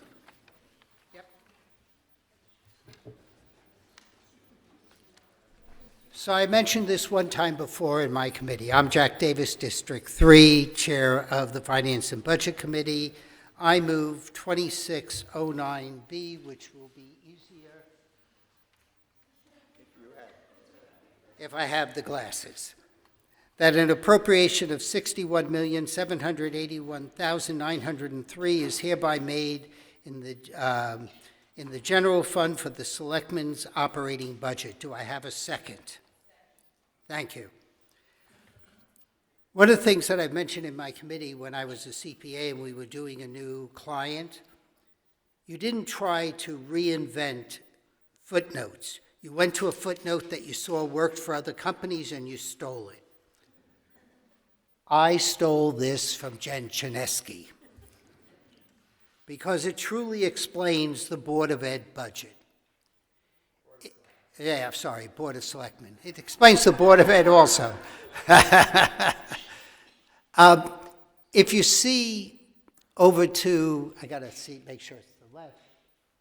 To the left, most of the increases are just for the existing stuff we're doing. There's nothing special. It's the existing services that we're giving.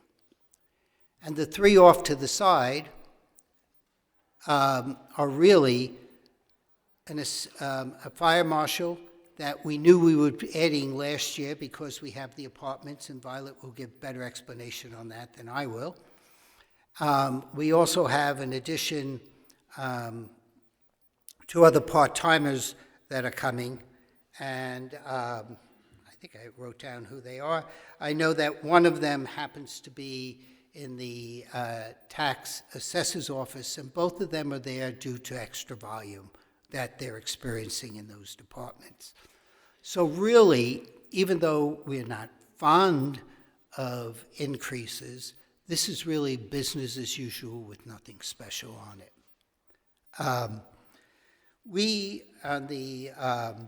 So I have to ask for a second on the motion that I moved. So do I have a second? Thank you. That's good.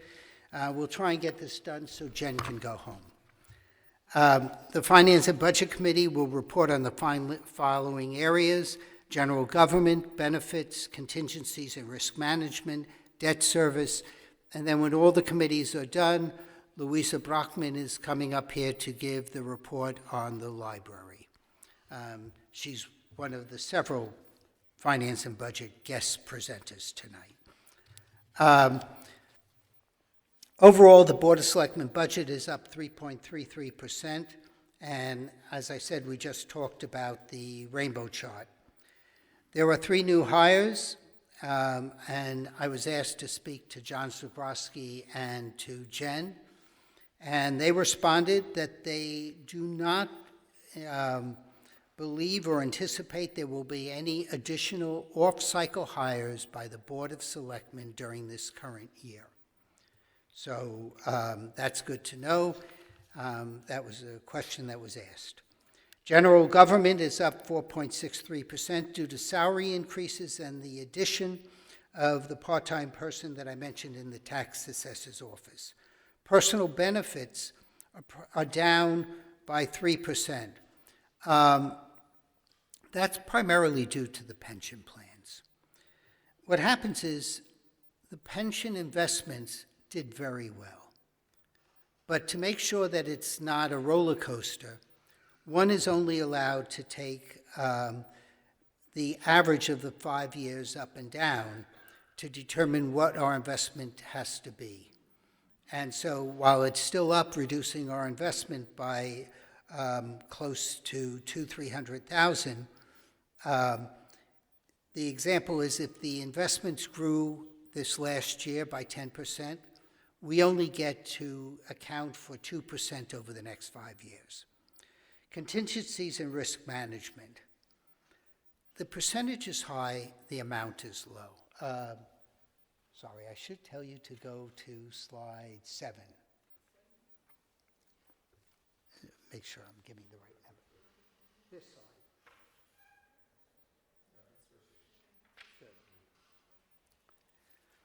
slide. Here's what the town does. When we have a union negotiation, the salaries in that department where the union workers are kept flat. What the anticipated increase might be for the next year is put into the salary contingency. The contract that's up for negotiation, I believe, is the police department. That's a rather large department, and that accounted for most of the growth in that area. The library grant, well, as I said, will be presented after everybody else's report, and as always, is a very good budget. Debt service. I actually consider debt service, while it's embedded in the Board of Selectmen budget, I kind of think of that as being the Board of Finance's budget. They determine the term and how the structure of that debt is. And therefore, what we're paying in debt, after we've all approved things, they're really deciding how that is and what debt service ends up being. Debt service is up 12 to 13% from fiscal year 26, and the composition of the debt.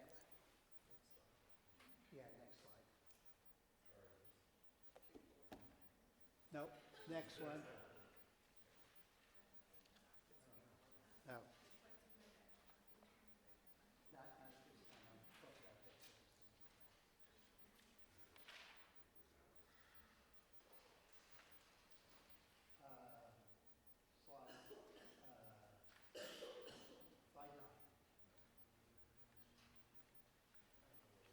Sorry.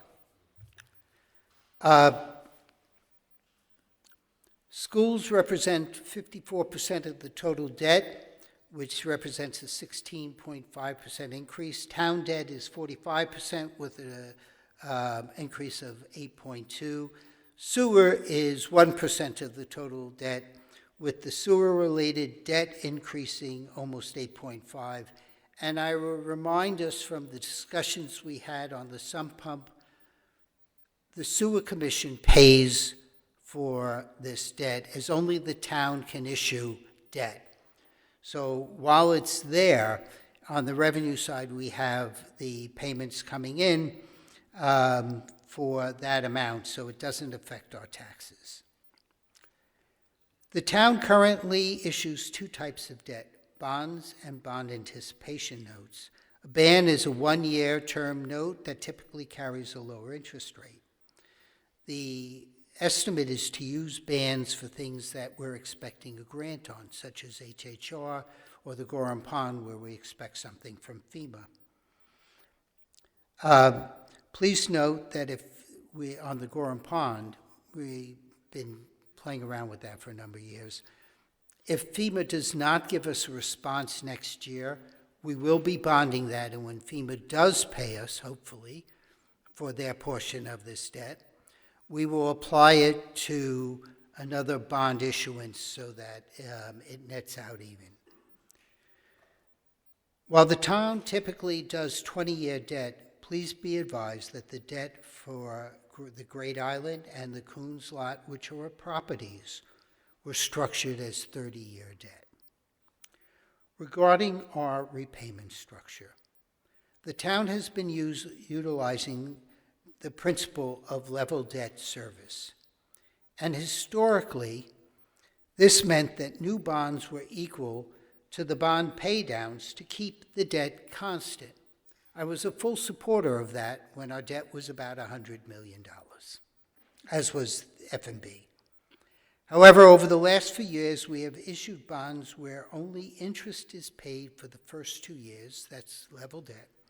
And in cases where bonds are rolled into bonds, this has resulted in some of the debt liability actually having interest-only payments for 3 to 4 years. That's 4 years without paying down the debt. The Board of Finance has decided to transition this year. This is one of the better things that I mentioned that they did, from 1 year interest only to 1 year interest only from the 2-year debt. And please be advised that any bond that does not pay principal, number one, carries a higher interest rate. And while we're not paying off principal in that first year, it means overall our interest on that debt is larger. Ultimately, this costs taxpayers more money, and I understand from the Board of Finance they'll tell you what the present value is of money 20 years from now, and I probably shouldn't care for what it is 20 years from now because I'm going to be older and crotchier than I am now. There's a different school of thought, and that's called level principal philosophy, which involves paying principal equally throughout the term of the loan. The majority of F&B committee supports this approach. It's not our decision. It is the purview solely of the Board of Finance, but we have had discussions, and discussions are good. The Board of Finance also has to consider several other metrics. Debt reduction. One of the metrics from Moody's was whether or not the town reduces its outstanding debt by 50% over the next 10 years. Currently, Darien's debt will only be reduced by 44%. Now, the largest part of that is due that we have 30-year notes out there on approximately $90 million of Great Island. That's not coming down soon, and since they've been issued in 3 different tranches, it's going to take at least 15 years if we weren't deferring principal to pay that down to get to a 50% mark. And now it's really in year 16 or 17 where we'll hit that 50-year mark. The other is a budget benchmark. And while benchmarks are good, they are benchmarks. They're not written in stone. And the benchmark is, which I agree, is that debt service should not equal more than 10% of the total budget. Now, somebody suggested we just need to keep on increasing the Board of Ed and the Board of Selectmen budgets so that we have the room for the 10%. That wasn't the solution I was willing to hear. But rather, this is a benchmark. It means that we have to start evaluating where our investments are going, what it's going to affect on that 10%. Had we included the most recent bond, our rate, I believe, would have gone from 9.2% of the budget to 9.8%, and that starts to get a little close. Ultimately, it is the Finance and Budget Committee position that if the town needs to invest in our infrastructure or schools, we need to accept the necessity of structured and proactive debt repayment. One area the Board of we recommend and thank the Board of Finance, which I mentioned before, is that they rescinded $2 million of Great Island debt, meaning that all Great Island investments will now require Board of Selectmen, Board of Finance, and this body's approval. That's a very positive thing that the Board of Finance did. On the last slide, which is the next slide from that one. Yep.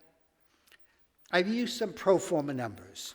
Anybody in the back from the Board of Finance may notice that these numbers may not match with your final numbers that you had, but I didn't have them in time when we were doing this.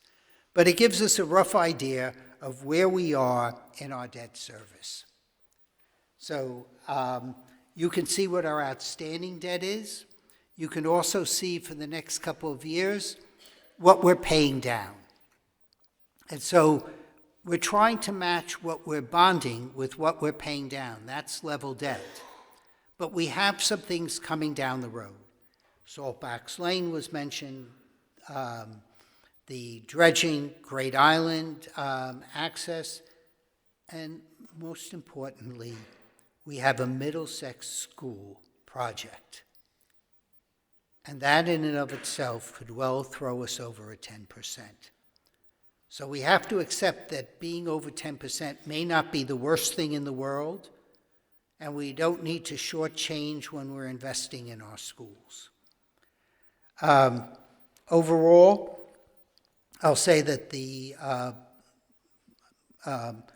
RTM, Finance and Budget Committee, reviewed the Board of Selectmen budget, voted unanimously in favor of it, and recommends the same to the full RTM. Thank you. As I said, Louisa will come back at the end to give the library.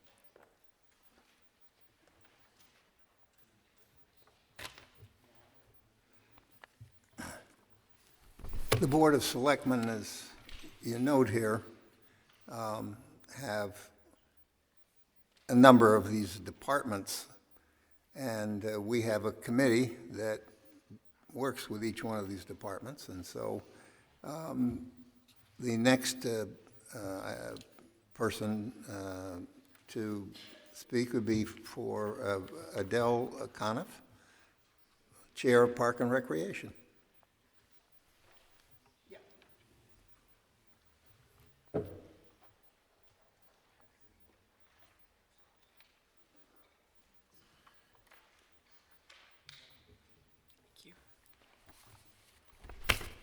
Hopefully this is a little less controversial. Adele Coniff, District 3 Parks and Recreation Committee Chair. This is 2609B, Selectmen's Operating Budget, Parks and Recreation. Revenues, $1,486,500. Our current revenue stream comes from beach permit sales and non-resident daily pass fees, boat launch permit sales, paddle hut and picnic area rentals, paddle tennis operations, pickleball reservations, kayak storage racks at Pear Tree and Weed beaches, beach concession annual fees, park reservations and rentals, event and program revenue, and seasonal fees from youth sports leagues. Fiscal year 27 revenue is projected to be $1,486,500. Fiscal year 26 revised budget was $1,064,500. Charges for services, $1,133,500. Miscellaneous, $25,000. Other financing sources, $328,000. The expected increase in revenue is primarily due to the addition of the summer camp fees of $435,000. In fiscal year '26, the staff and operations of the Youth Services Department merged with the Parks and Recreation Department. Parks and Recreation is taking on the summer camp programs, plus continuing and expanding program, as well as supporting and partnering with other town departments and outside organizations. Expenditures. The Parks and Recreation portion of the fiscal year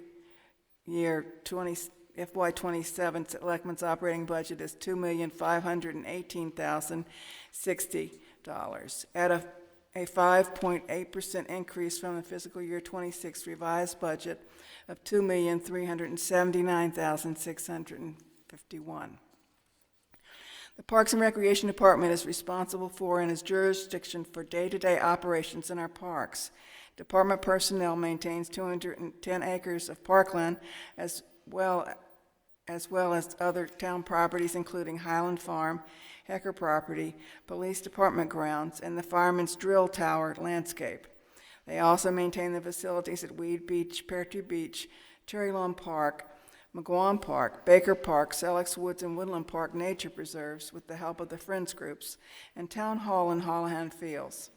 The Parks and Recreation Department is also responsible for town organized programs and events open to the public which are operated on a self-sustaining basis.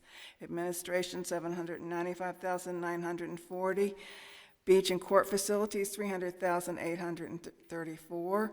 Recreation facility maintenance, $566,131. Organized recreation and events, $427,580. Grounds, fields, and buildings, $427,575.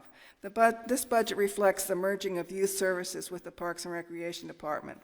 The administrative position and half-time clerical position from youth services are now part of Parks and Recreation. There is no change in total FTEs for the town. The department now includes a supervisor of camp and programs as well as a manager of programs and events. The only responsibility from youth services that did not transfer to Parks and Recreation was the TOPS program, which will be run by the depot. The facility repair and maintenance account includes money for testing the water in our ponds. Also included is phasing the replacement of the heaters under the paddle courts, $4,500 per court, one a year for 4 years. The contracted services for dune maintenance at Weed Beach continues, and the remainder of the dunes will be cleared of invasive weeds and planted with grasses. A budget line was added to track ADA-related expenses, which can be performed by staff. The Parks and Recreation Commission continues to focus on their standards of care in the parks, concentrating on a separate park each year. Baker will be the focus in fiscal year 27. The RTM Parks and Recreation Committee followed the budget process beginning in 2025 as the commission put together this budget. Jen Fava, Parks and Recreation Department Director, reviewed the proposed budget line by line with our committee in March. Thank you to the department and the commission for your help as we move through the budget process, from the commission to the town administrator, Board of Selectmen, and the Board of Finance. Also, thank you to our Board of Finance counterparts and Board of Finance designated members. The RTM Parks and Recreation Committee met on May 6, 2026, with 10 of 14 members present, 9 in person and 1 on Zoom, constituting a quorum, and voted unanimously in support of the Parks and Recreation portion of the fiscal year 27 Board of Selectmen's operating budget, and encourages the RTM to do the same. We also follow community and environment. 26-09 appropriations on the general fund, Selectmen's operating fund, community and environment. The celebrations and community grants portion of community environment is $143,467. The proposal includes the following: monuments and ceremonies, $28,600, which had a modest increase in program expenses and cemetery maintenance. Holiday lights for $8,600, Museum of Darien for $20,000, the Depot $76,286, the increase due to wage increase, and stipend for TOPS takeover. Kids in Crisis, $10,000. Darien EMS Post 53 request for $360,000 was withdrawn. The Beautification Commission portion of the Community and Environment request is $39,000. The increase is due to hanging baskets with maintenance for new lampposts, as well as flags with brackets, plus replacement flags. Darien Harbor Master portion of the Community Environment request is $6,000. An increase due to addition of speed buoys and a hazard buoy in Ziegler's Cove and Great Island areas. The RTM Parks and Recreation Committee met, on May 6, 2026, with 10 of 14 members present, 9 in person and 1 on Zoom, constituting a quorum, and voted unanimously in support of the fiscal year 27 Community and Environment Budget Proposal and asked the RTM for their support. Thank you.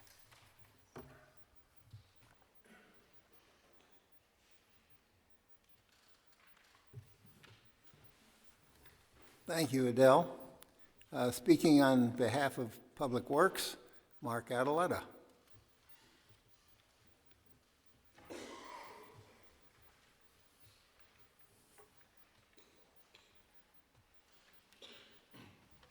Thank you, Seth. Mark Adeletta speaking on behalf of the Public Works Committee.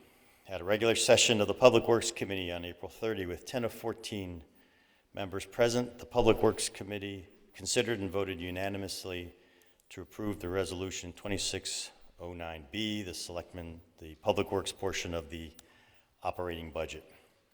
In general, many of the line items of the town expenditures remained consistent with prior year budgets.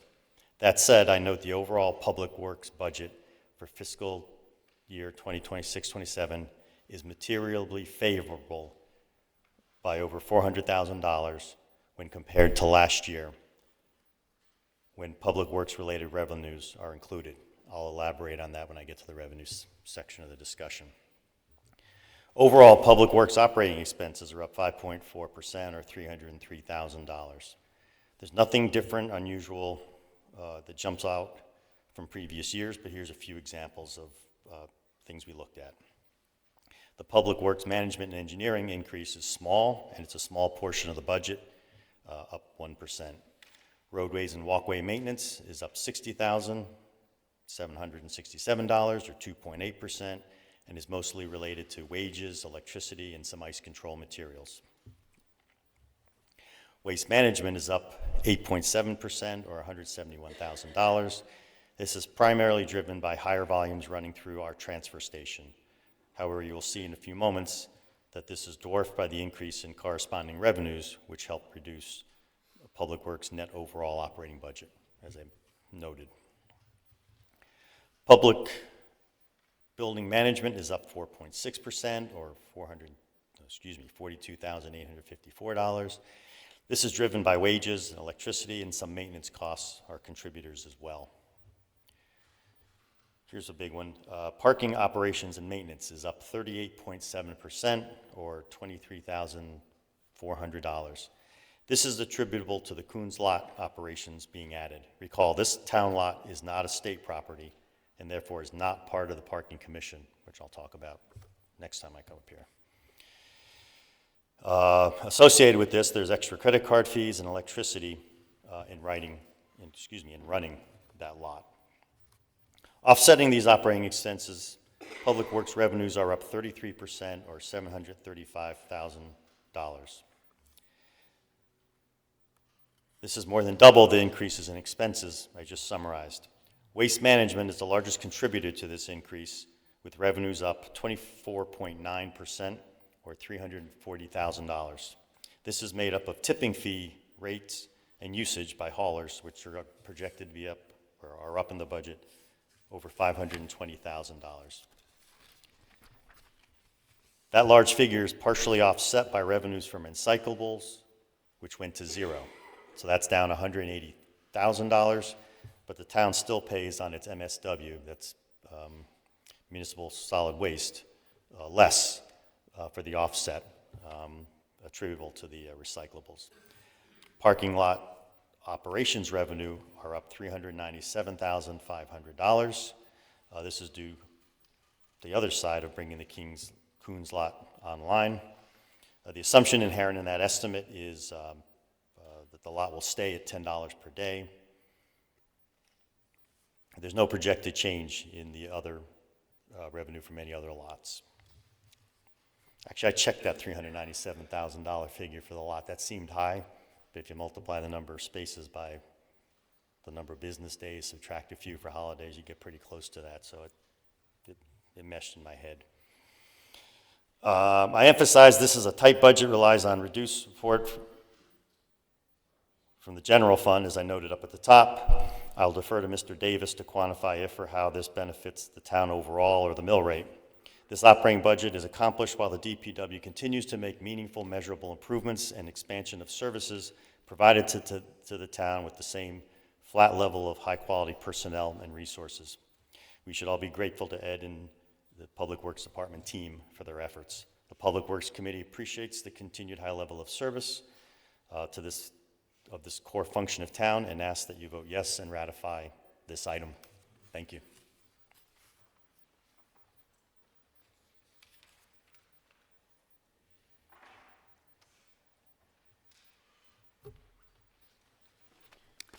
Thank you, Mark. Now, speaking on behalf of Public Health and Safety, Violet Aldea.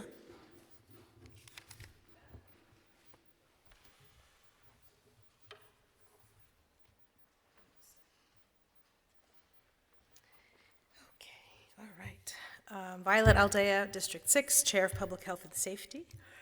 Our PHNS committee met at our regular meeting on May 5th with 9 out of 16 members present, representing a quorum. We reviewed the Darien Town operating budget associated with Protective and Human Services proposed for 2026 and 2027. I want to say personally, and I think on behalf of all of us, I'm incredibly grateful for the amazing support and resources we have in this town, working tirelessly to ensure our safety. And I'll talk a little bit about each of the divisions. Public health and safety is comprised of police, fire, emergency services, EMS, human services, and public health. So for what we call protective and emergency services, the budget is $13,788,273, representing a year-over-year increase of 2.91%. And to give a little context of that, the Darien Police Department, as of January 2026, has 53 sworn officers and 20 non-sworn employees, and they are aligned with the current best practices and training standards.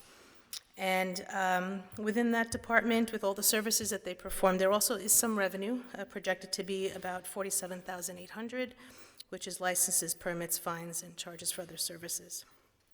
We are very fortunate to have a very highly trained volunteer fire and rescue organization that covers the Darien Town, the waterfront, I-95, and Long Island Sound. I don't know if you know, but it's over 160 volunteer personnel, which is amazing. Darien Fire Department has about 75, Norotan Fire Department 50, Norotan Heights 40. The Fire Commission that coordinates the operations of the town's 3 fire departments and focuses on fire prevention through public education, inspections, and enforcement of the Connecticut State Safety and Prevention Codes. The budget is relatively flat, but of note, as Jack mentioned earlier, the budget does include 1 FTE for a deputy fire marshal. As more units come onto market, whether residential or commercial in town, there will be a huge increase in the number of inspections required and other annual mandates that we have to abide by. And I know that there was a very thorough analysis done for the number of hours required that led to the request for an additional FTE, which would start, I believe is moved to January 2027, so half a year for this budget. So to cover these increased commercial residential projects, there is revenue associated with that as well for the inspections. So there is a slight projected revenue increase for licenses, permits, and fines at $186,000. The emergency medical services, post 53, it's noteworthy that most of the organization is self-funded through donations and consists of volunteer, I don't know if you know, adult advisors, there are 62 of them, and high school students, 83 of them currently. In the past year, they handled approximately 2,000 incidents, and including the recent bus fire in I-95, and are projecting 2,200 incidents in the next fiscal year of 2026-2027. And the average response time is 6.6 minutes, which is amazing work. If we move over to human services, the overall budget, $1,362,633, with a 5.39% year-over-year increase. And as you know, this department serves us in many ways, broad community services, including the senior center, which is available to all residents over the age of 55. I did not know that. And the senior center budget is up slightly at the request for a part-time coordinator to assist due to increased demand for services and increased attendance. And there's also projected slight increase in revenue at $77,500. Also included is the Public Health Department, focused on protection and improving the health and well-being of our community. Things like the blood drives, the special trainings, like the recent Narcan, coordination of annual inspections, are just a few of the services that they direct, and their operating budget is essentially flat year over year. I want to say thank you to Jack and Pear also for all your support, and honestly, all the departments for their very thoughtful development of the budgets. So the RTM PHNS committee voted unanimously on May 5th in support of the 2026-27 operating budget for protective emergency services and human services, and recommends the RTM do the same. Thank you.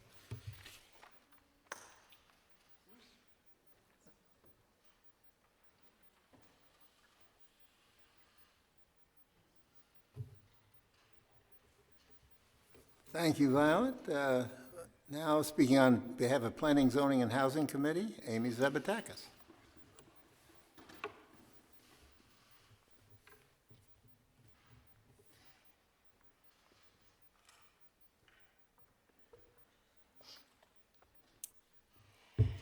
Thanks. Hi, good evening. Amy Zabatakis, District 5, Chair of the Planning, Zoning, and Housing Committee. Since I didn't come up to speak to you guys about capital, I did just want to clarify that the capital from the PZ&H budget is the continuing Plan of Conservation and Development budget, and I do encourage everyone to pay attention to what's going on with the Plan of Conservation and Development, and I plan to come speak with you guys a little more about that next month. But right now we're talking about budget, so I apologize for the diversion. During the Planning, Zoning, and Housing Committee meeting on February 12th, with 14 of our 16-member committee present, we met with Jeremy Ginsburg, the Director of Land Use, who provided an overview of the zoning and building department budgets and to answer our questions. The expenses for both of these departments are relatively flat, with the main change being increased personnel costs, which are required by existing contracts. And in the zoning department, an increased budget for outside consultants, which they use to review zoning applications. Mr. Ginsburg did confirm that staffing levels, as budgeted, are appropriate. They are looking for a replacement for a retired person in the Planning and Zoning office, but that is in the budget. On the revenue side, the Planning and Zoning Department is expected to have a slight increase, and I do anticipate that we will be asked to vote on an increase, a request from the Planning and Zoning Commission for an increase in their fees later on this year. We also expect increased revenues from the Building Department, from permit fees, which they were recently raised by them, as well as the increased development that we're all aware of in town. Based on our review of the budget with Mr. Ginsburg, our committee voted unanimously in favor of the proposed budgets and recommends the same to the full RTM. Thank you.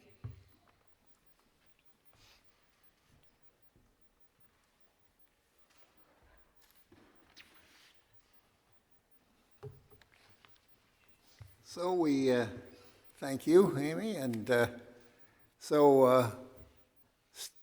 tonight, for the first time, speaking on behalf of F&B about the library, Louisa Brakeman.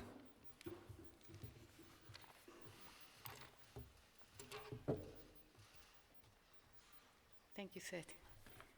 Good evening. I am Luisa Brackman, District 1. I'm a member of the RTM Finance and Budget Committee.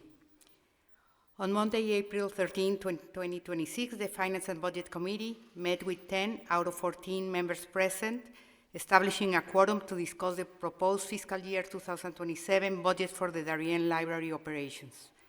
The committee approved a total grant of $4,846,267 with a vote of 9 for, none against, and 1 abstention.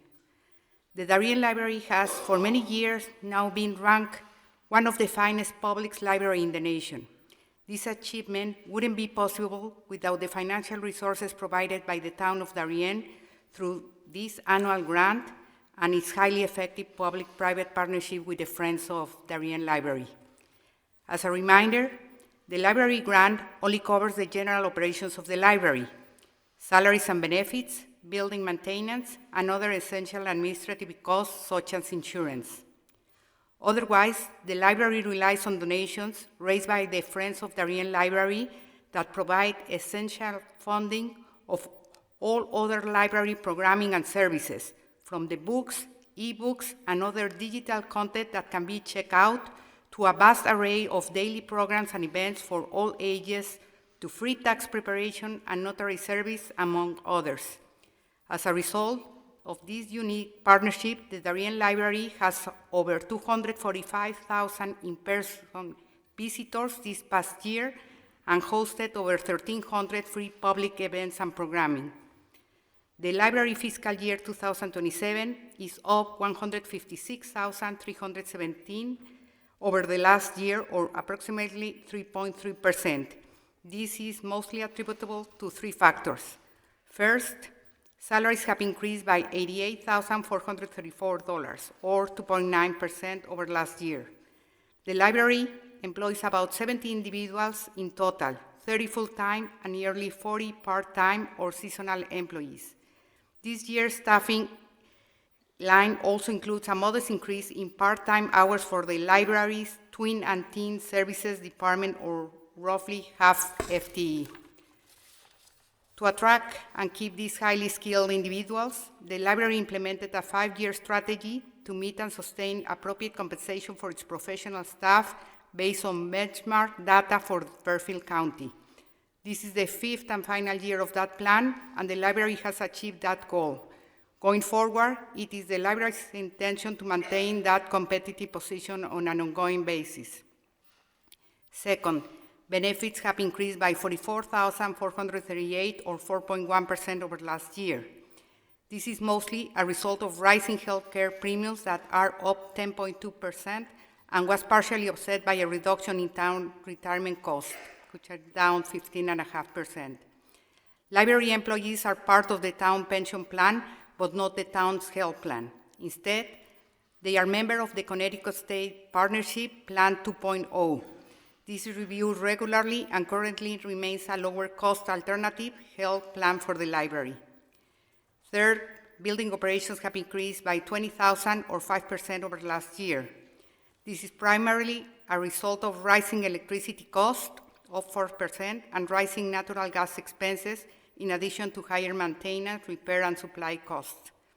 Finally, while risk management is up $2,277, or 4.6%, this is attributed mostly to higher property and liability insurance premiums, but is still a relatively small dollar increase in the total budget. In conclusion, the Darien Library continues to look for operational efficiencies while managing its overall budget. They are very effective at pursuing those efficiencies and do an excellent job making the most of the grant funding provided by the town of Darien. We also want to thank the Friends of Darien Library for their tremendous support. Their financial contributions make it possible for the Darien Library to provide exceptional library service to our Darien community. Thank you.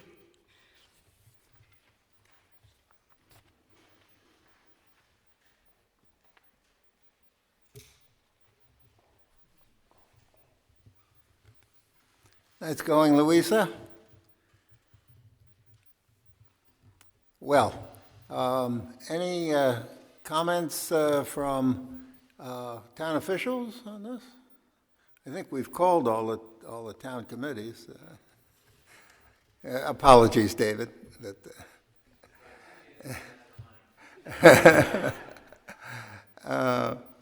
Great. Comments from the body? Okay, town electors of the town. Looks like ready to vote. All in favor, please rise.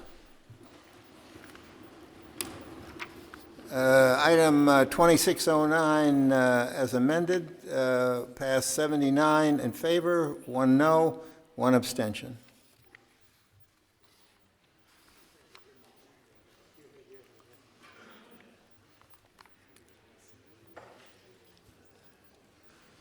No extra stretching.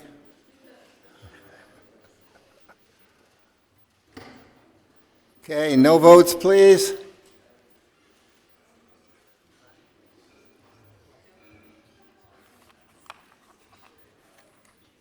Abstentions?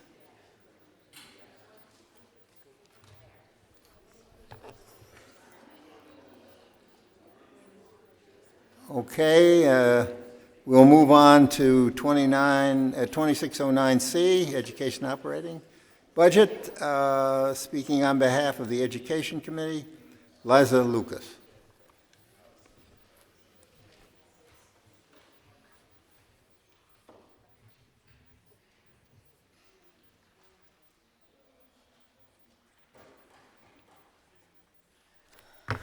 Thank you, Seth. Good evening. I'm Liza Lucas from District 6. I'm the chair of the RTM Education Committee. Tonight, I move 26-09C, Resolution of the Representative Town Meeting. Resolved that an appropriation of $130,179,922 is hereby made in the general fund for the education operating budget. Do I have a second? Again, the proposed education operating budget for 27 is $130,179,922. This is a 3.51% increase over the education operating budget last year. This is lower than the 10-year average of Darien Public High School budget increases, which sits at 3.65%. This budget will allocate $26,424 per pupil in the school district. Before I go on to budget drivers, I think it is important to consider how this budget was created. Our new superintendent, Dr. Eric Byrne, the administration, and the Board of Education created this budget by considering 10 operating standards across all departments, which are as follows. Provide excellence in teaching and learning. Implement research-based professional development that is aligned with the district's strategic plan. Ensure continual instruction program improvement. Ensure breadth and depth of academic and extracurricular programming. Maintain Board of Education class size guidelines. Provide safe, healthy, energy-efficient learning environments and explore innovative use of space. Ensure efficient deployment of resources and personnel. Provide programmatic and financial support necessary to achieve district goals. Ensure a fiscally responsible budget that provides long-term financial stability. And provide timely and relevant communication. And as such, the key drivers of this budget include salaries, enrollment, operating expenses, fixed expenses, equipment and revenue, and finally, new initiatives. With respect to salaries, the recently approved teacher's contract, which begins this July, will realize a budget increase of over $2.7 million. Additionally, there will be an increase of over $70,000 in co-curricular and athletic stipends, as well as $123,500 in degree level changes. Together, this results in a 2.34% increase in the budget. The administrator's contract and non-certified contracts will increase the budget another $1,016,705.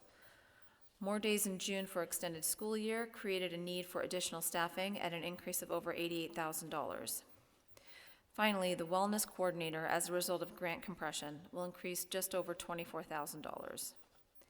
Turnover and salary savings will result in a budget savings of $1,259,700. As a result, the total salary growth will be 2.28%. Moving on to enrollment.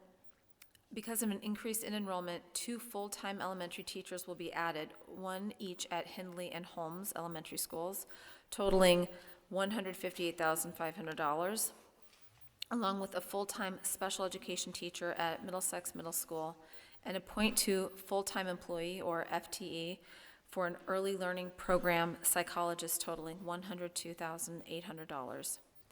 Additionally, 2 full-time special education transportation drivers will be added, totaling over $106,000, and a .33 FTE for the Wellness Center, as that salary has been fully supported in prior budgets by a grant. Benefits for the staffing changes will increase the budget by $140,230. Due to small enrollment decreases at Middlesex and Darien High School, the 27 budget will see efficiencies by reducing 1 FTE at Middlesex Middle School and 1.2 FTEs at Darien High School, for a savings of just under $200,000. The enrollment changes result in a 0.25 increase in the overall budget. Moving on to operating, the operating expenses in the proposed 27 budget are down. A large portion of this decrease is a result of savings of over $840,000 in out-of-district special education tuition, contracted services, and excess cost reimbursement, totaling a decrease of 0.67%. Increases in expenses from Teen Talk due to grant compression, software contractual increases, for example, Aspen, unfunded mandates to comply with state composting requirements, athletic trainers, the Fitch lease, and tuition reimbursement under the teacher's contract were small enough that the operating expenses still result in an $813,585 savings from last year. Moving on to fixed and equipment and revenue. Health insurance costs are projected to increase by $968,015, or 0.53%. However, this number would have been significantly higher without the pivot to a self-insurance plan for 2027. For the sake of clarity, self-insurance is a plan in which the employer pays for its employees' health care claims directly out of its own funds, rather than paying a fixed premium to an insurance company. This new plan is projected to save the district over $1 million per year. Moving on to busing, Darien's contract with First Student Transportation, which covers all busing except special education transportation, will grow almost $288,000. Due to a lack of competition for services, our First Student contract will rise 7% annually.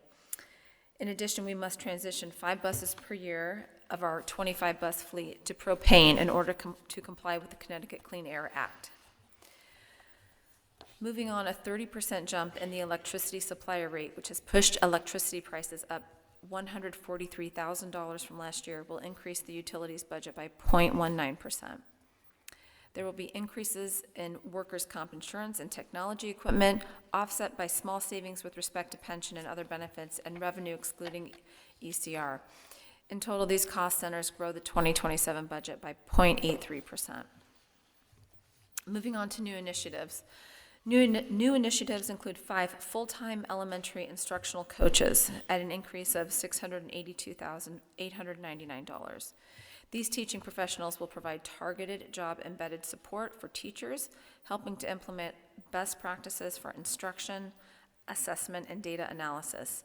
They will promote the integration of innovative strategies and ensure alignment with curriculum goals. The coaches will staff all 5 elementary schools. Also new to the budget this year will be a public information coordinator, the salary of which is projected to be $78,035. The public information officer will provide accurate, timely information to the Darien public school community and will, among other things, handle crisis communications, manage social media, and serve as a media spokesperson. They will manage both the internal and external communications for the district. Regarding school security, the director of security position will be eliminated, and the role will be replaced by a security contracting agency, Alteris Consulting Group, who will provide an on-site director of security.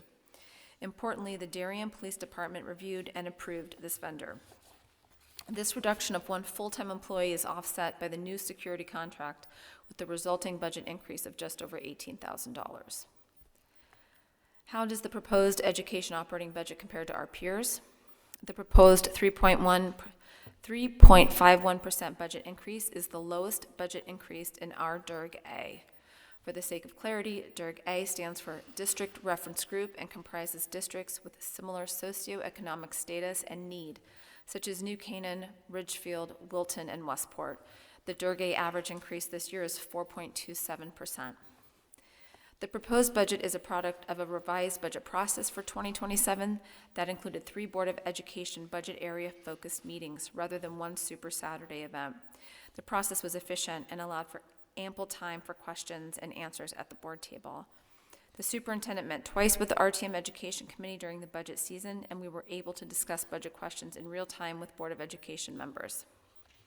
In summary, the proposed 2027 education budget was carefully scrutinized and approved by the Board of Education, approved by the Board of Finance, and is in line with the DERG A average increase for education budgets next year.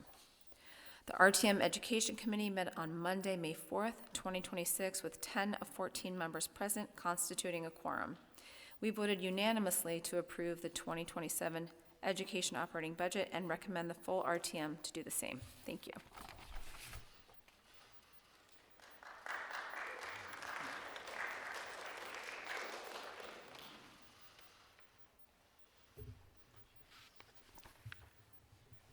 Thank you, Liza. And now, speaking for the Finance and Budget Committee, Beth Lane.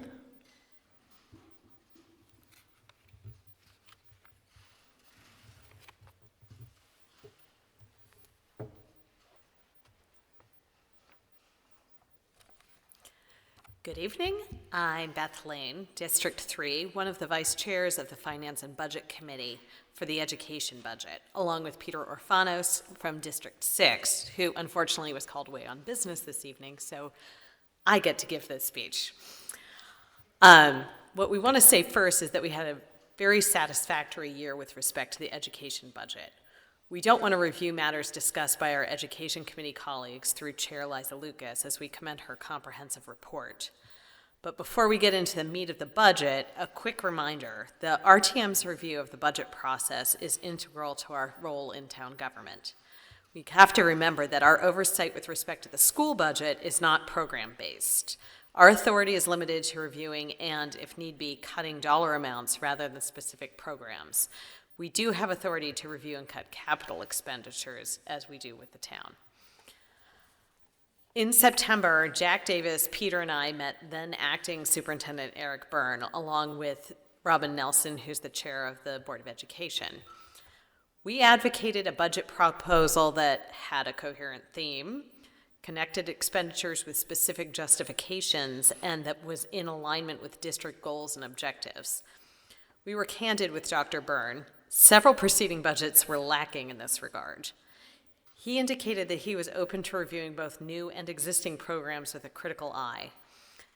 In retrospect, this was the first change in tone in what has been quite a different budget season for the Board of Education.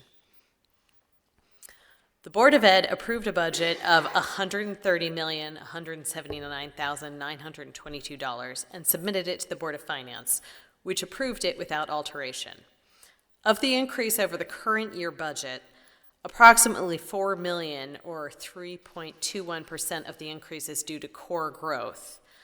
Most of the drivers of this growth are fixed costs, like teacher contracts and administrator contracts. New growth comprises approximately $1.5 million, which is a 1.2% increase. The budget also contains roughly $1.1 million of savings arrived at by reductions and efficiencies. A good portion of this is due to the switch to self-insurance by the district, as detailed in Ms. Lucas's report. Absent the savings due to the self-insurance plan, the budget growth would have been significantly higher. Finally, I just want to highlight for everyone something that does not appear in the operating budget: Darienne's support of the HHR and Oxbridge projects. When people in town think about how we support our schools, they generally think about the operating budget almost in a vacuum, as though there is no other support. And they don't consider how much money we spend on educational infrastructure, like making sure that the schools all have paved parking lots, making sure that we have, good HVAC systems and all that sort of thing, which is distinctly unsexy but vital. The costs of those are a good portion of our debt service. Such recognition, however, has to acknowledge that the costs of some projects have been higher because of the delay in taking them on, which is something we need to avoid in the future. In conclusion, I want to thank the Board of Ed, Chair Robin Nelson, and Dr. Byrne. The budget was well thought out and aligned with district objectives. This is exactly what we were looking for. And just one word of caution for the future, the switch to self-insurance, which is great, unfortunately will be baked into the starting point next year's budget, so then we have to start all over again with the savings sort of already in there. The Finance and Budget Committee met on April 13th with 10 of 14 members present, which is a quorum. We approved the Board of Finance's education budget unanimously, and we recommend the same to the full RTM. Thank you.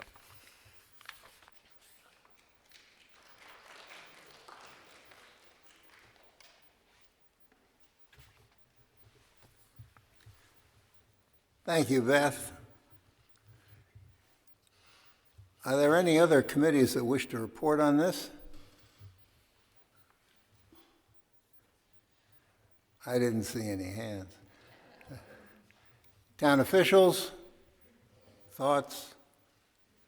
See no hands there. Comments from the body? Don't see any there. Electors of the town? Looks like we're ready to vote then. All those in favor, please rise. Item 2609B, the Selectmen's budget passed 79 in favor, no noes, 1 abstention.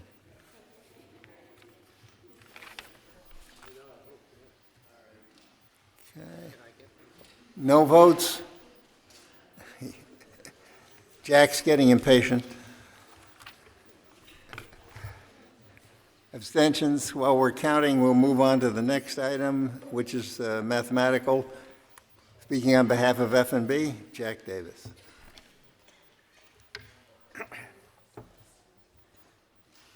I'm Jack Davis, District 3, Finance and Budget Chair. And can we return to slide 5? Yes. Before I get started, I want to thank Patty for the sugar that I was able to grab out there. And also thank Per, Louisa, Peter, and Beth for preparing those reports, which I had nothing to do with, and greatly appreciate that I didn't.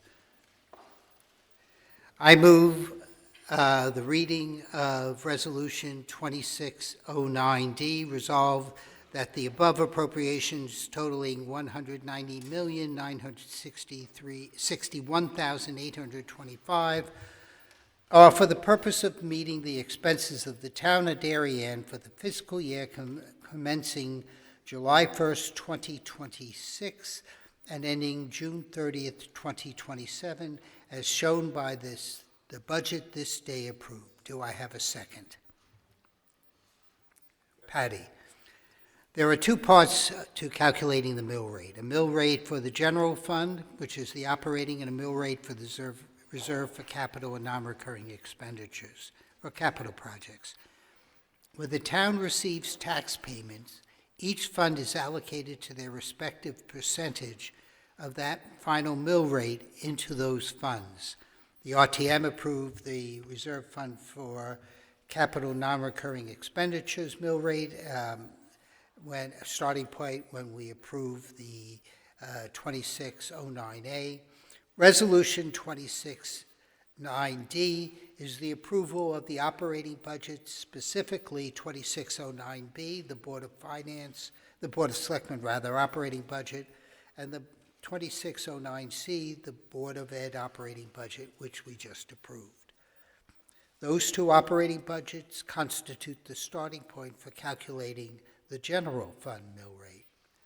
And yes, Resolution 2609D demonstrates that the town can properly add 2609B and 2609C, and the Finance and Budget Committee unanimously approved this resolution, 2609D, and recommends the same to the full RTM. Thank you.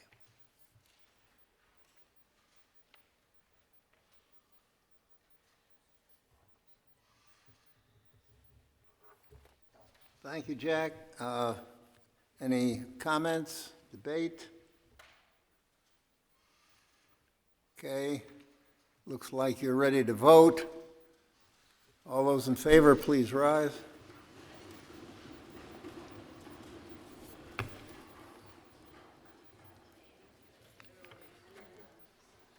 Item 2609C passed 70 in favor, no noes, one abstention.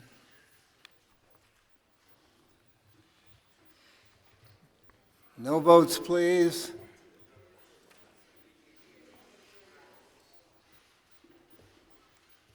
Abstentions. Okay, we'll move along to the mill rate. Speaking half of F&B, Jack Davis. And I already know what that is. I'm Jack Davis, District 3, Finance and Budget Chair. I move 2609E, and this is a competition with John Zagroski, who still reads this better than anyone.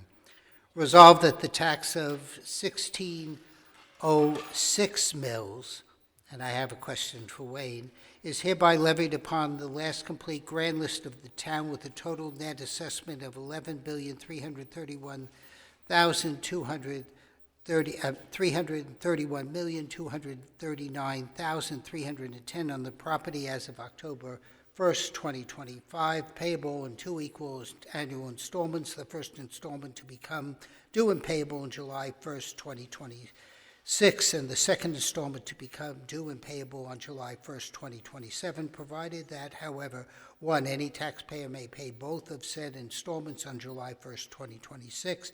2, the personal property tax on motor vehicles in said town shall become due and payable in one single installment on July 1st, 2026. Any personal property tax in any amount not in excess of $100 shall become due and payable in a single installment on July 1st, 2026. Do I have a second? I have Louisa. I actually have a note here. If the 75 has been cut, do we need to make a motion to adjust the mill rate? Because the mill rate will now be 16.05. Because of the 75, huh? Yeah. Okay, so I have...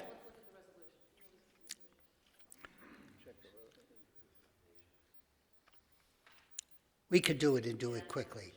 Okay. Okay. When we go through the calculations, the mill rate is going to be reduced to 16.05. I make a motion. Do I have a second? Second. We can do this by acclamation, so we can move along. All in favor of moving it says aye. Thank you very much. The new calculation is a result of the total mill rate. The motion to adjust the mill rate has passed. Just some quick things on the grand list. Oh, yeah. Well, we're not yet, which was amend, which I just did. Now we're not ready to vote yet because I haven't given a report. We'll add when I'm done, as amended when I'm done. The grand list is the value of real estate, motor vehicles, and personal property as of October 31st, 2025, and adjusted for decisions from the Darien Board of Assessment Appeals. In a good year, growth in the grand list is 0.5 to 0.75%. This year, the grand list grew by $123,660,996, or 1.1%. The final grand list after the Board of Assessment Appeals adjustments are as follows. Real estate is $10,763,000 plus, up 8.88%. Motor vehicles are $3,067,436 plus change, up 6.94%, and personal property is up $207,845 plus change at 3.23. The grand list is then reduced by various state exemptions totaling $6,553,562, and the increase in the exemption is 8.02%, resulting in the grand list as adjusted of $11,331,239,310. As previously mentioned, can we go to the next slide? As previously mentioned, the grand list has two separate calculations, one for the general fund, the other for the capital. The grant fund is adjusted twice to determine the adjustments on the mill rate. First is for the veterans, seniors, certain volunteers, as well as other categories. The second adjustment is based upon a collection rate. So the 99.6 that you see up there is our collection rate, which is very high, less 15 basis points. So the real collection rate is about 99.75. And we reduce it because there's still going to be appeals that are going on, and we can never guarantee that collection for 1 year is the same as the other.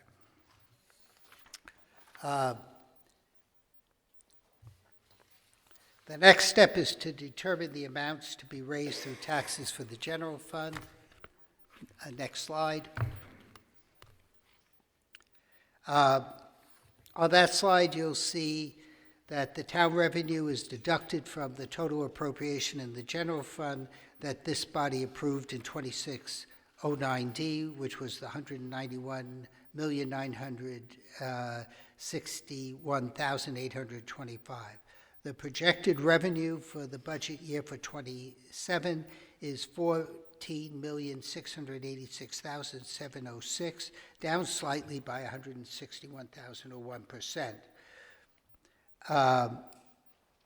The amount for that mill rate is 15.76, and if anyone does the financing, you'll find that the mill rates had two different numbers that really weren't exactly what it is, but when we combined them, we ended up with the final mill rate. So this was moved to 15.76, even though the math will say 75.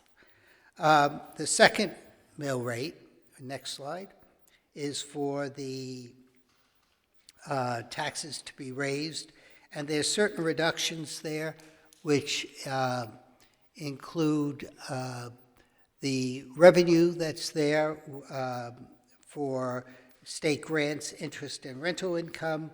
$150,000 was transferred from the reserve fund for capital non-recurring contingency account, which is where the closeouts for projects go, and the $2.5 million transfer from the reserve fund from the general fund to the reserve fund, resulting in amount needed to be raised for taxes to be, see, I wrote it down here, $3,341,328, resulting in a mill rate of 20.29.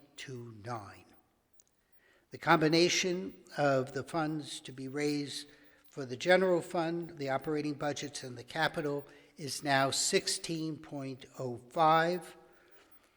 The RTM committee actually voted on two mill rates. We voted on the 1606, just in case the 75 wasn't cut, and we voted on the 1605 if it was cut. So we voted on both of them unanimously and recommend the same to the full RTM.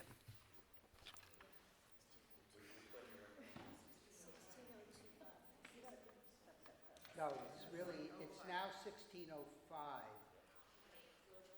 Yeah, folks. The amount is now 1605. What was created on the slides is what the budget was, but by reducing by 75,000, we have reduced the mill rate for the capital accounts from 30 to 29.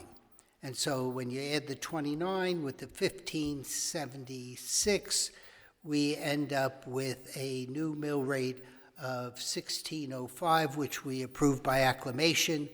So now when we're voting on the mill rate as adjusted at 1605. My fellow Americans, I'm just running a check here to see if you can change the mill rate of the town on a vote of acclamation. Just give me a moment here.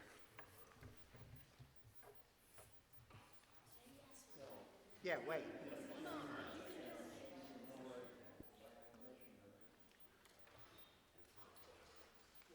It's a mathematical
I have a question to help expedite this.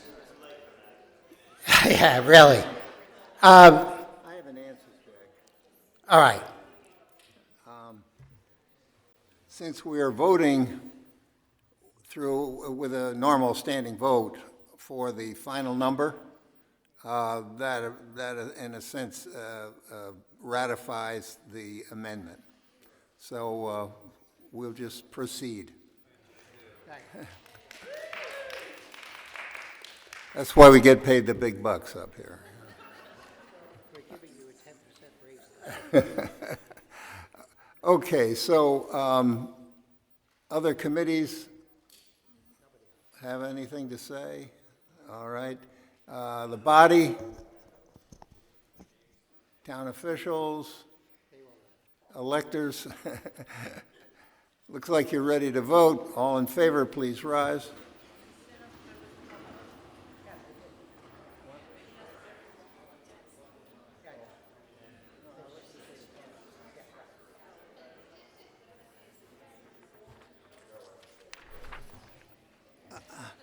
Item 2609D passed, 73 in favor, no noes, 1 abstention.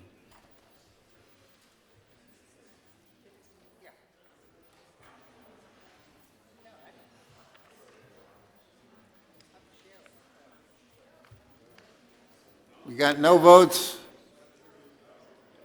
abstentions. Okay.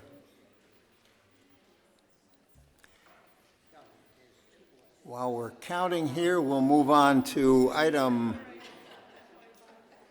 2909F, authorizing borrowing of up to $5 million. Speaking on behalf of the Finance and Budget Committee, Per Sexy. Here he goes. I don't get a slide, huh? I feel very disappointed. I want a slide. We're all a little punch drunk.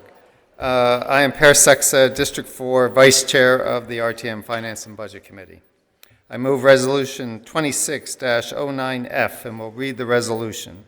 Resolved that the Town of Darien, acting through its Board of Selectmen and subject to the approval of said town at the annual budget meeting of the Representative Town Meeting to be held on May 12, 2026, be authorized to borrow on the note and notes of the town the sum of $5 million or so much thereof as may be necessary for the general expenses of the town, pending the collection of either or both of said semi-annual installments of taxes on or prior to June 30, 2026. Do I have a second?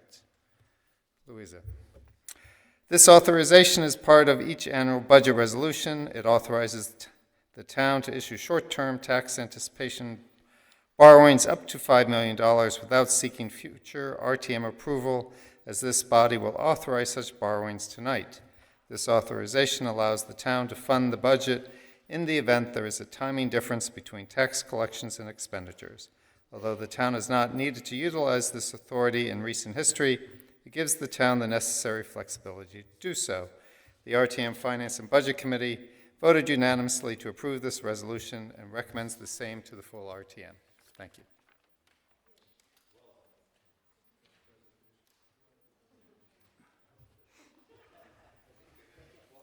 Other committees? Town officials have left. Okay, the body? Any questions, thoughts? Okay.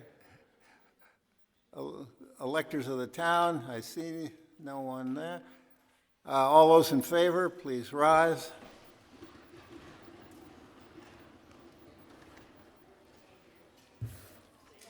Can I start the next one? Yeah, so let me just no votes, please. Item 2609E passed, 71 in favor, no noes, 1 abstention. And moving right Get going along. before we lose too many people. We're coming to the end. Hang in there, guys. Well, Yeah. We're counting F. We're doing G, which is other appropriations. That's correct. Speaking on behalf of the Finance and Budget Committee, Jack Davis. I'm Jack Davis, District 3, RTM Finance and Budget Chair. I move Resolution 26G, resolved that the following appropriations for other funds are hereby made, detailed below, for the fiscal year July 1st, 2026 through June 30th, 2027, as shown by the budget this day approved. $5,418,438 for the sewer operating fund, $125,000 for the sewer assessment fund, $310,000 for the sewer capital fund, $937,000 for the parking lot administration fund, $75,000 for the parking lot capital fund, $292,518 for the Great Island Management Fund, $1,608,000 for the Recreation Program Fund. All expenditures and appropriations for fiscal year 26 need to be approved by this body. All funds listed above, with the exception of the Great Island Management Fund, are self-contained funds, meaning they do not affect our mill rate. The RTM Public Works Committee, or MARC, will be reporting on the first 6, and Park and Rec Committee will be reporting on the last fund. The RTM Finance and Budget Committee voted unanimously to approve the appropriations for the funds mentioned, so recommends the same to the full RTM. Thank you. Thank you. Speaking on behalf of Public Works, Mark Adeletta.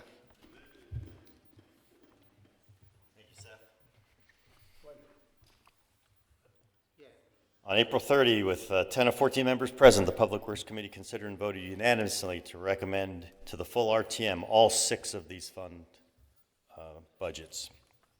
Sewer fund. The sewer fund, sewer operations and sewer capital funds are used to account for activities related to the operation, maintenance, and investment and improvement of the town sewer system. Appropriations of the sewer operation fund are used to maintain, repair, operate the 81 miles of sewer mains and 14 pump stations. The sewer fund administration expenses are up 15.8%. This is a reduction in the treatment fees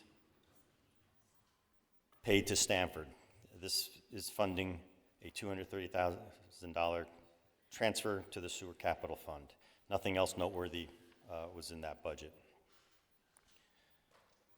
Contribution to the fund balance of $733,416 makes up the difference. Revenue is up 15.8%. That's $704,000 increase in sewer collection fees and $25,000 increase in sewer connection fees. Sewer capital is $310,000. This is made up of a $75,000 pump replacement, $25,000 I&I multi-year effort. This is in fact hoping to reduce I&I. Regular root control, $60,000, $25,000 for a 10-year cycle of mainline cleaning. And there's a $125,000 request for a sewer jetter and trailer, which is used to clean and maintain the sanitary sewer pipes in town.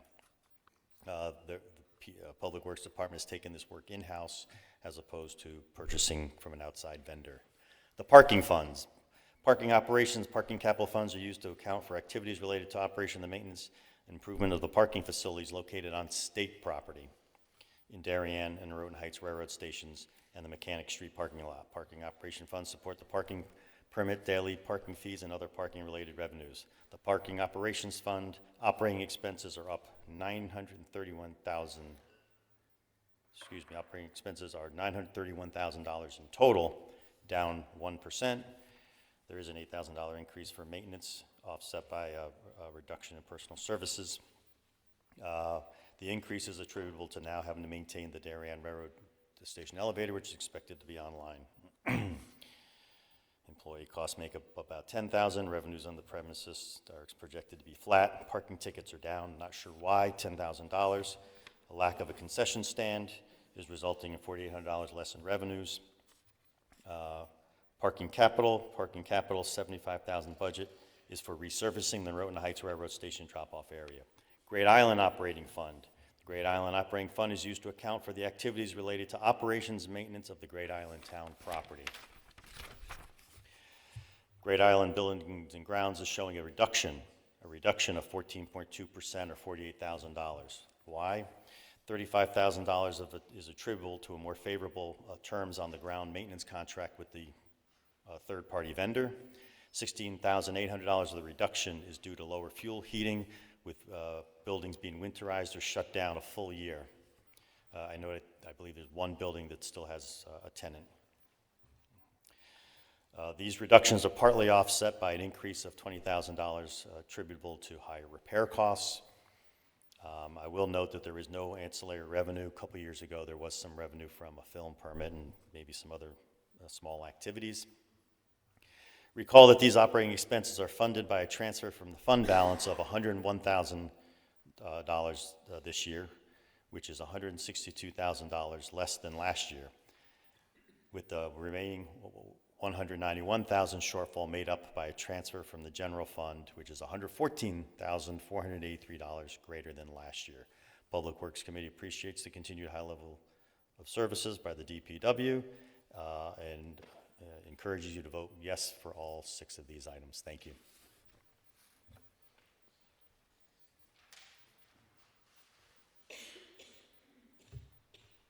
Nice going, Mark. Speaking on behalf of the Park and Recreation Committee, Adele Coniff. Adele Coniff, District 3 Parks and Recreation Chair. Appropriations in the General Fund. G, Other Appropriations Recreation Program Fund. Revenues, $1 million. Parks and Recreation Program Fees, $1,608,000. Expenditures, Contractual Services, $1,280,000. Transfers, $328,000. Totals, $1,608,000. 100,000. That's not right. 1,608,000. Sorry. This fund has been established to identify the actual revenues and expenses that result from the various programs and special activities run by the Parks and Recreation Department. Program registration revenue and instructor expenditures will be recorded in this fund. Program fees are designed to fully cover the cost of running each program. Revenue in excess of expenditure will be transferred to the general fund to offset salary and other overhead expenses that will continue to be charged to the general fund. The fiscal year 27 Recreation Programs Fund remains essentially unchanged from fiscal year 26. There was a modest reduction of 4.6%, moving the projected revenue budget from $1,685,000 to $1,608,000. Parks and Recreation programs continue to successfully offer a wide variety of activities for adults and children. Children's classes range from soccer for 2 and 3-year-olds, ninja for 5 to 11-year-olds, fencing and woodworking, Sprout Chefs cooking classes, mad science, yoga, and ukulele lessons to traditional and not so traditional summer sports camps. Adults can enjoy workout classes, beach yoga, golf, volleyball, and tennis, pickleball, and guitar lessons. As of April, spring registration was up approximately 8% over 2025, and summer registration down approximately 10%. Likely the drop is due to losing a week of potential camps due to school snow closures. Tennis court block reservations were down over 2025 numbers, and the pickleball court reservation system went live for play starting April 1st with revenue way up. Beach permit sales are up approximately 8% over 2025. The Parks and Recreation Committee met on May 6th with 10 of 14 members present, 9 in person and 1 on Zoom, constituting a quorum, and voted unanimously in favor of the fiscal year 27 appropriation for the Recreation Program Fund and asked the RTM for their support. Thank you.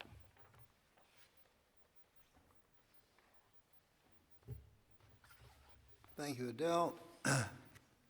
Further comments from committees?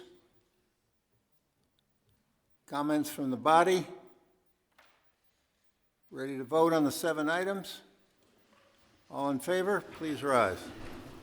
I'm voting on the next one while people are rising. Yes, while you're all rising, we'll introduce item 2610, appropriation $148,600,000 for refunding of certain of the town's bonds. On behalf of F&B, Jack Davis. I have to still get the no votes here. Yep, okay. No votes?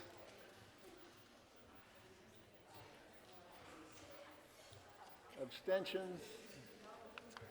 Go, Jack. Okay, there's one more that we have to do, which is a bond authorization, so please hang out for a little bit.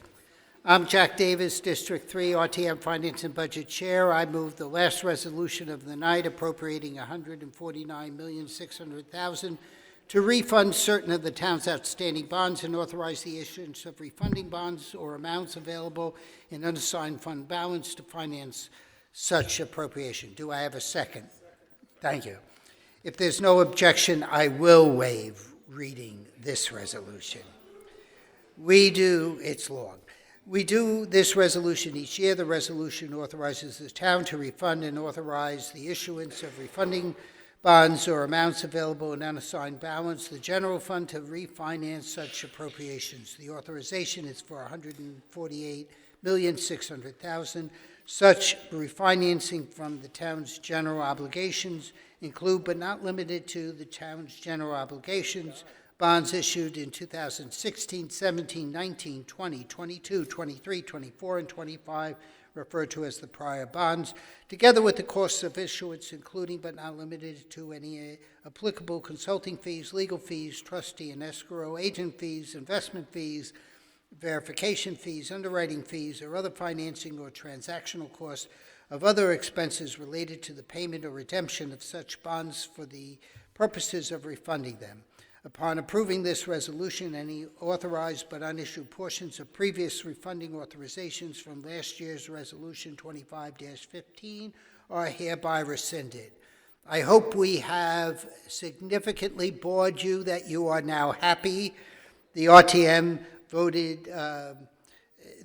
F&B Committee voted addressing this final resolution for the fiscal year 26-27. Budget resolutions are now completed. The RTM Finance and Budget Committee unanimously approved this resolution and recommends the same to the full RTM. Thank you for the time tonight, and this is the completion of yet another budget season. Thank you.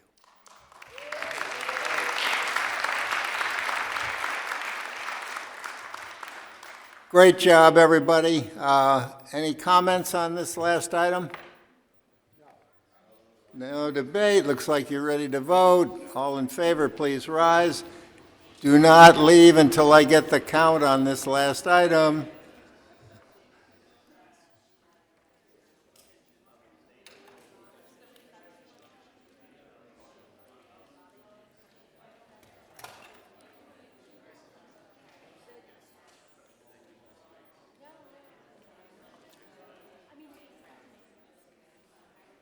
Okay, everybody, no votes, please.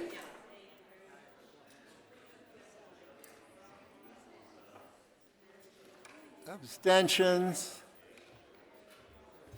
Item 2609F passed 64 in favor, no noes, 3 abstentions.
I think we've been doing this a while. I think we've been doing this a while. Oh. Sorry to hear. Sorry to hear the news.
Brian Rahill.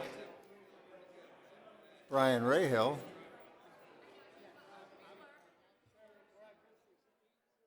Nice job, thank you.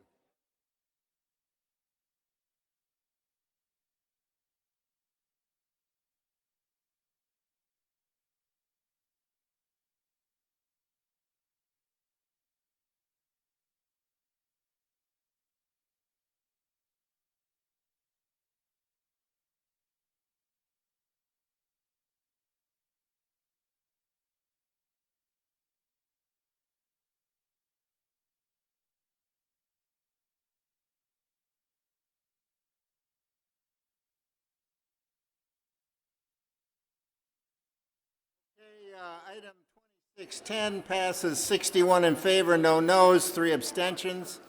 I will take a motion to adjourn. Oh, okay. Well, all those in favor, please leave.